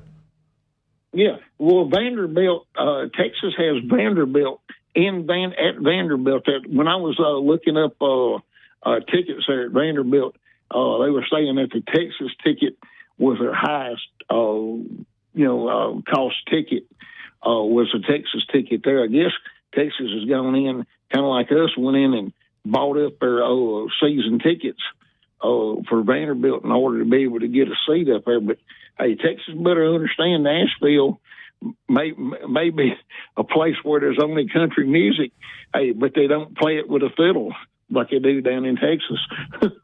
I'm making a joke, Texas, there will be more Texas fans than Vanderbilt fans. It won't be quite as lopsided as it was when Alabama rolled into Nashville. But, hey, look, man, Texas got humbled a little bit last week against Georgia, and they're in a letdown spot, a very similar letdown spot to Alabama. The only difference is that Texas did lose to the Georgia Bulldogs. But I've still got Texas as a really solid program this season. Maybe not the world beaters that we all thought they were before they played Georgia, but this is still a really good Texas team. I don't know if Vanderbilt's got enough, but if they do, man, it would be real entertaining to watch that football game. Well, it's going to be must-see TV, I'll tell you that. All right. Hey, have a blessed afternoon, and thank you for taking my call today. And I challenge Ellis to call you up, and along with I don't know if I'd want to talk to that drunk over yonder in Americus, Georgia, but other than that, I challenge the rest of the group to give you a call, especially my new buddy over in Georgia, Josh from Georgia. But I got to meet Josh from Georgia last weekend. Got to meet Jumbo, and it was real nice meeting those guys. And, absolutely. Have a blessed afternoon. Bye-bye. Have a great one, Pat. Thank you so much for calling in. We're going to go to break here. When we come back, speaking of the Texas Longhorns, we summoned him, Digger in Louisiana, and we've got Elias coming up on the phone lines here as well. You're listening to The Game. We're getting ready to wrap things up here in the next 30 minutes or so on Tide 100.9 and 1230 AM WTBC, your home of Alabama Crimson Tide Sports.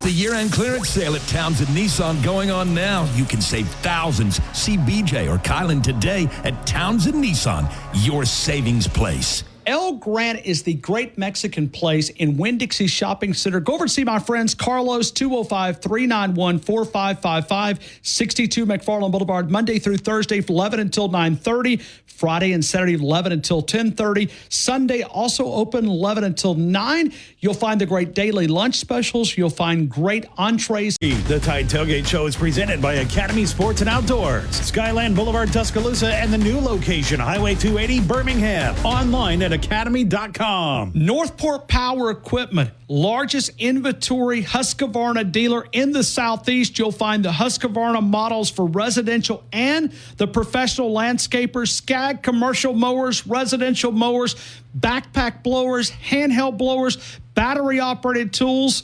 The service department at Northport Power Equipment. It's to be. Visit us now to save big and discover why so many are switching to BMW.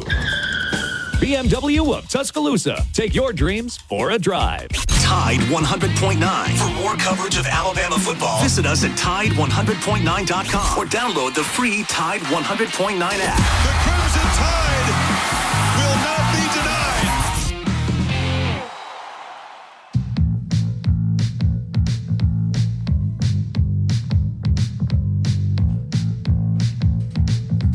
We're having a little fun on a Thursday afternoon in Tuscaloosa, Alabama, right here on Tide 100.9 and 1230 AM WTBC, your home of Alabama Crimson Tide Sports. Got about 23-ish minutes left in the program here. If you want to get in on the phone lines, 205-342-9904 is the number for the program. Let's go ahead and jump back out on those phone lines. Let's head out to Louisiana, and let's talk with our resident Texas fan, Digger. Digger, how you doing today?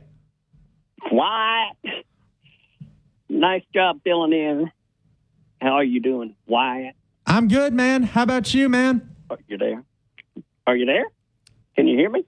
I can hear you. Can you hear me, Dick? Can you hear me, Digger? Yeah. There you go. Good. Listen, let me clear up some confusion for Pat, because what he said was completely wrong. He didn't pocket the $1 million from Ohio State. He did give the truck back, too. Okay? He got his money from Texas. All right? I don't know why he said that for the third time over the past 6 months. He didn't pocket the money, Pat. Okay? I'm just letting you know. I know for a fact he's got a Lambo now instead of a truck. Okay? He's got his own money from Texas. Okay? He didn't pocket the money from Ohio State. Okay? Why he's saying that, I don't know. Trying to reflect on the character of him, I don't know. Okay? Keelan Russell. Okay, he was a 3-star when y'all picked him up, and now he's a 5. I guess he's playing like a 5-star now. He is playing pretty good football. You sure he's going to stay there? What do you mean, stay as a 5-star or stay committed to Bama? No, you sure you're going to stay at Bama? And I don't know where you're thinking Corey Morris is going to go to Alabama when he's at Oregon. He's number one in the nation. The team's number one in the nation. Digger, let me Digger real fast. Pat has been on this train about DeCorian Moore coming to Alabama for months now, right? When Alabama picked up the commitment from Keelan Russell, Pat jumped on this train of, hey, DeCorian Moore is going to come to Alabama too. And we've kind of tried to talk him down and say, well, wait a minute now. He's committed to Oregon, a very good football program, right? They've produced a couple of good receivers. They've got 2 great ones right now in Tez Johnson and Evan Stewart. And then not only do they have a good, solid quarterback in Dylan Gabriel, but you remember a 5-star a couple of recruiting classes ago by the name of Dante Moore, who ended up at UCLA? He's currently the backup quarterback at Oregon, learning behind a better passer in Dylan Gabriel, not necessarily a better quarterback, but a better passer in Dylan Gabriel and that Oregon offense. And he's going to take over as the starter in that offense next year when Dylan Gabriel runs out of eligibility at the end of this season. And DeCorian Moore is going to be very happy catching passes from Dante Moore. Yeah. Just understand that, the team that he plays for in Duncanville, this school is very happy recruiting offensive linemen and defensive linemen. They can play for a college team right now. Okay. Keelan Russell is going to have to learn, okay, that when the speed picks up in college, and we'll see. I mean, I know he won the Elite 11, but guess who else won the Elite 11 and really struggled in the struggle bus? And that's your boy at Oklahoma. So I was thinking you were going to mention Blake Barnett. Yeah. So, Blake, I mean, it's not a lock. That's the point I'm trying to make. So Pat's got to dial it back a little bit. I know you got the number 1 recruiting class, but it doesn't mean that you got the most talent. Okay? Y'all said you had the most talent. You were the number 1 most talented team in the nation. You got the number 1 coaching staff, according to Dave Bartu. And all of this is starting to show a little egg on your face now. I know it's early. I mean, you got 2 losses now, and you can win out. I see it to where y'all can win out, okay? But come on. Y'all got to dial it back a little bit. This is the coach's first year, and y'all all been out of shape about how Milroe's running. Let me share a secret with you. The book is out on Milroe. The book is out on Ewers, and the book is out on Beck, okay? So... Is it ironic? Is it ironic that the book is out on all 3 of them, and yet they were probably viewed as the big 3, the best 3 quarterbacks coming into the season? Yeah, and if you ask me, you want the quickest feet. Who's got the quickest feet? I know it ain't Ewers, and I know it ain't Beck. And it sure as heck ain't Milroe when he's standing in the pocket. Well, I mean,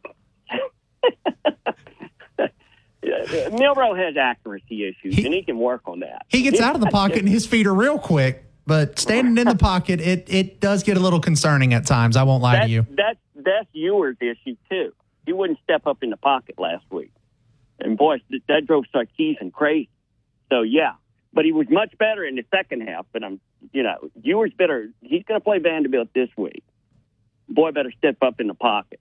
I already mentioned this on the Corey Miller show, and I'm saying Quinn Ewers needs to step up in the pocket because he's already fallen out of the first round, if you ask me. Okay. So play on the field, I would argue he does, but I feel like he's a kid that's going to interview really well. All right. I haven't watched Texas as religiously as close as you have, Digger. Is he a smart kid? Is he able to diagnose a defense? He is, but the problem is he's got the yip. Can he make throws on air, which is what they love to see in the combine? He cannot make throws past 40 yards, and it's simply because of the oblique. He says it's still there. But he'll get time to heal up right before he goes to the NFL Combine. He'll make some wow throws, and he's going to shock. And I say shock. NFL teams have been doing research on this kid since he was in high school because he was the #1 overall recruit. I believe he was a perfect recruit coming out of high school as well, a perfect 1.0 on most recruiting sites. Yeah, so he was 1,000. Yeah, he's going to make along with Art. He's going to make a lot of wow throws at the Combine. He's going to interview really well. They're going to ask him to run back a play call. They'll give him an NFL play call. He'll recite it to him, and they'll be shocked by it. And then he may be out of the first round now. I'd say he's probably a top 50 recruit right now. But how many times have we seen a kid who's a borderline top 50, borderline first rounder creep their way up, especially at the quarterback position, Digger, with how much value they put around that position, creep up into the top 32, top 25, top 15. They do overdraft quarterback. I didn't think Bo Nix was worth the first round pick. And you saw where he went. Yeah. Sean Payton's going to do a good job with him. Give him time. So, real quick, I want to share something with Stephen in Raleigh. You remember Stephen in Raleigh? I do remember Stephen. I like Stephen. Stephen made this incredulous statement months ago that there was no Cowboys in Austin. I just wanted to let Stephen in Raleigh know, okay, Austin has won the PBR World Championship. You know what PBR is? I do know. Professional bull riding. Okay. And they beat the Carolina Cowboys. I wasn't sure if you were talking professional bull riding or Pabst Blue Ribbon. Professional bull riding. So, Stephen, take your Cowboys, go to the Blue Ridge Mountain, and go Brokeback, okay, buddy? Because we're #1. I'll let you go. Oh, my Lord. Digger, thanks for calling in, man. I appreciate you. We're going to go to break here on that note. When we come back, we'll wrap up the show with Elias here, and we may take a little bit of a peek again at some of these app messages. Looks like we got a couple more coming in here as well. You're listening to The Game. We're getting ready to wrap up as I'm filling in for Ryan Fowler on Tide 100.9 and 1230 WTBC, your home of Alabama Crimson Tide Sports.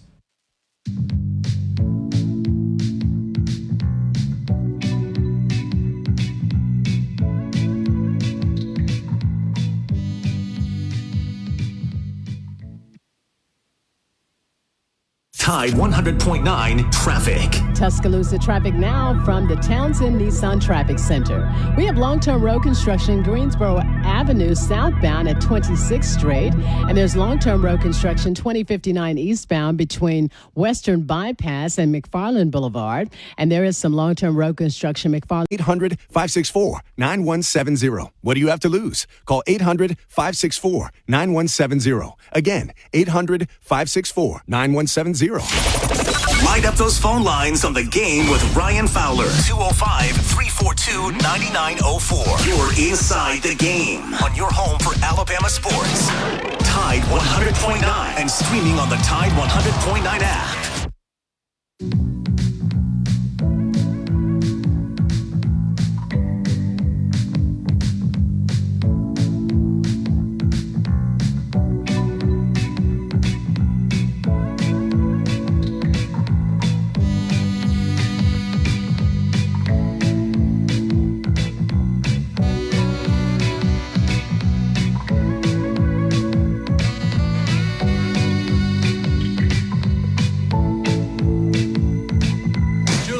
Rocking and rolling on Tide 100.9 and 1230 WTBC.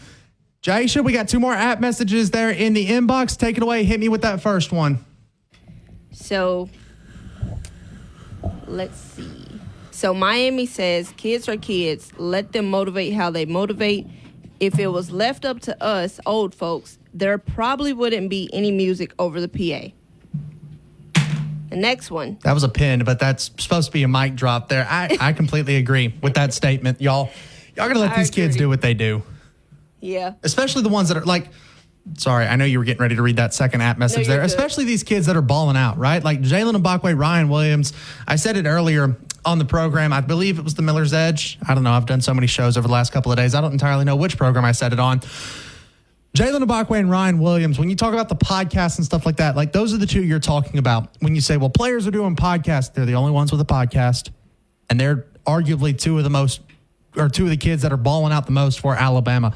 If they're doing their job, let them keep going. And those 2 kids are. Move on, Jaish. Let's go ahead and hit this next one. So Q06, gonna tell my coach to embrace the bald head or little hair transplant. Love my coach. Q06, man. Why you gotta dog Kalen DeVore like that? This man is stressed, all right? He took over for the best head coach of all time in college football. He is 5-2, and he's got fans ready to step on his neck and just run him out of Tuscaloosa. I'm sure this man's probably a little bit stressed, as he should be. He's got a big-time responsibility. He's got a lot going on for him here at the University of Alabama. But don't dog my head coach like that, man. Just let him wear the hat. It's fine. Just let him wear the hat. Do you have an issue? We're back on the uniform stuff again. Do you have an issue with him wearing a hat, Jaisha? No. Some days you just need a hat. Certain games you need a hat. I mean, especially weather. Certain games the sun is going to be like right in your face. Y'all want him to see the play card, right? He may need the hat to block out the shade so the card isn't just taken over by the sun. So I don't have a problem with it. Wear a hat or don't. Would you rather him show up in a hat or sunglasses on the sideline or both? I think it depends on who we're playing for the sunglasses. Like I don't know the brand that Joe Burrow wears, but if he got some of those sunglasses Joe Burrow wears, and he probably wore them against Georgia or maybe even LSU. LSU, he may have to throw in a little bit more swag since you're going into Louisiana. What if he just comes out for the Iron Bowl in like a pair of Pit Vipers? As long as we get a win. I don't care if he's got some red clown shoes on and a red clown nose. As long as we win, wear what you want. Win a football game, we do not care, Coach. I promise you we don't care. We don't care anyways, but this is what we talk about when Alabama is 5-2. So just a heads up, Coach DeBoer. I know you're not listening to the program. You're getting the team ready for Missouri this weekend, but just a heads up, Coach. We don't care what you wear unless we're losing. And not that we care. Like me, Jaisha, Simon, we don't care. But some people do. And it's a little ridiculous that people care what the head coach wears on the sideline. Let's jump back out on the phone lines here as we get ready to wrap up the show. And let's talk with Elias. Elias, how you doing today? Ellis. Oh, Ellis. What's up, big dog? What's up? What you got on your mind this afternoon? We got about 6 minutes left in the program. Oh, that's a lie. We got like 4 minutes. Just ready for everybody to calm down. Take a chill pill. Would you rather him show up in Pit Vipers and a hat or a hat on the sideline, Ellis? it don't matter to me.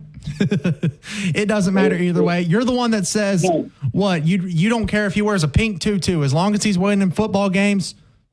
Let the man do what he wants. Yeah, well, let him do what he wants as long as he's winning. But he ain't winning right now. But he will. I've got. He's a winner everywhere he's been. So, or everybody just calm down. It's the first year. I think things will be better next year. I agree. I think things are going to be really good for Alabama next season. Not punting on this season yet, but you can't help but be excited for Alabama next year, especially when you look at the slew of offensive weapons they're going to have, right? Justice Haynes is for sure probably going to come back. Richard Young probably going to come back as well.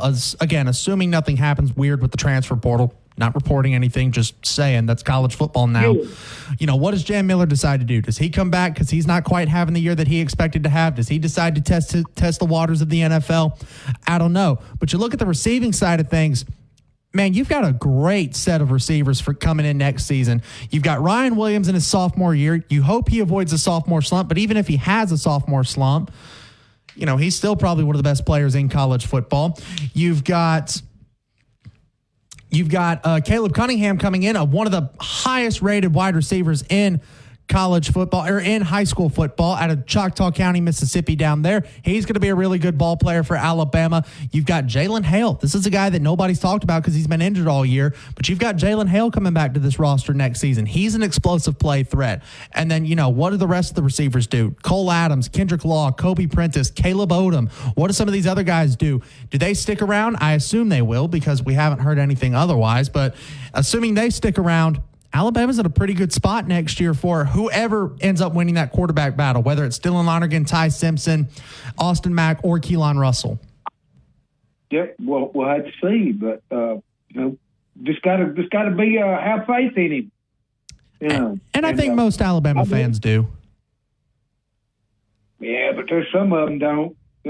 It's awful that they couldn't have anybody to call into the coach's show or even have anybody there afraid of somebody getting on there and cussing him out or something. People don't know how to act, and so I think that's all it was. They were just trying to make sure they weren't going to get any Tyler from Spartanburg moments. Yeah, they can see how it's going to be by listening to that show that comes on at 2:00 on the SEC network. Oh. I think it comes on before too. We can't talk about that on this program because they run at the same time as us. I ain't going to say the show's name, but if you want to, that's how they act.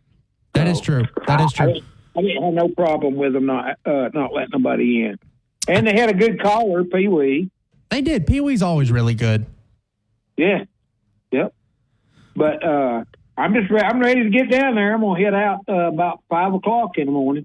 Well, be safe, Ellis. Make sure you, once you get here and get settled in, get you a Tipsy Elephant, get you a couple of drinks here, Ellis. Thank you so much for calling in, man. Yes, sir. I'll see you tomorrow at your show. I'll see you tomorrow at Innisfree Irish Pub. I'll be doing my show live from there tomorrow. Thank you so much, everybody who's contributed to the program today. I know I've been a little bit lackluster, but it's because I'm exhausted. Simon, thank you so much. Jaisha, thank you so much. All of our great guests, all of our great callers. We remind you that we call this program The Game, and the only way to win the big game, the game of life, is to walk daily with your Lord and Savior, Jesus Christ. Good night, T-Town.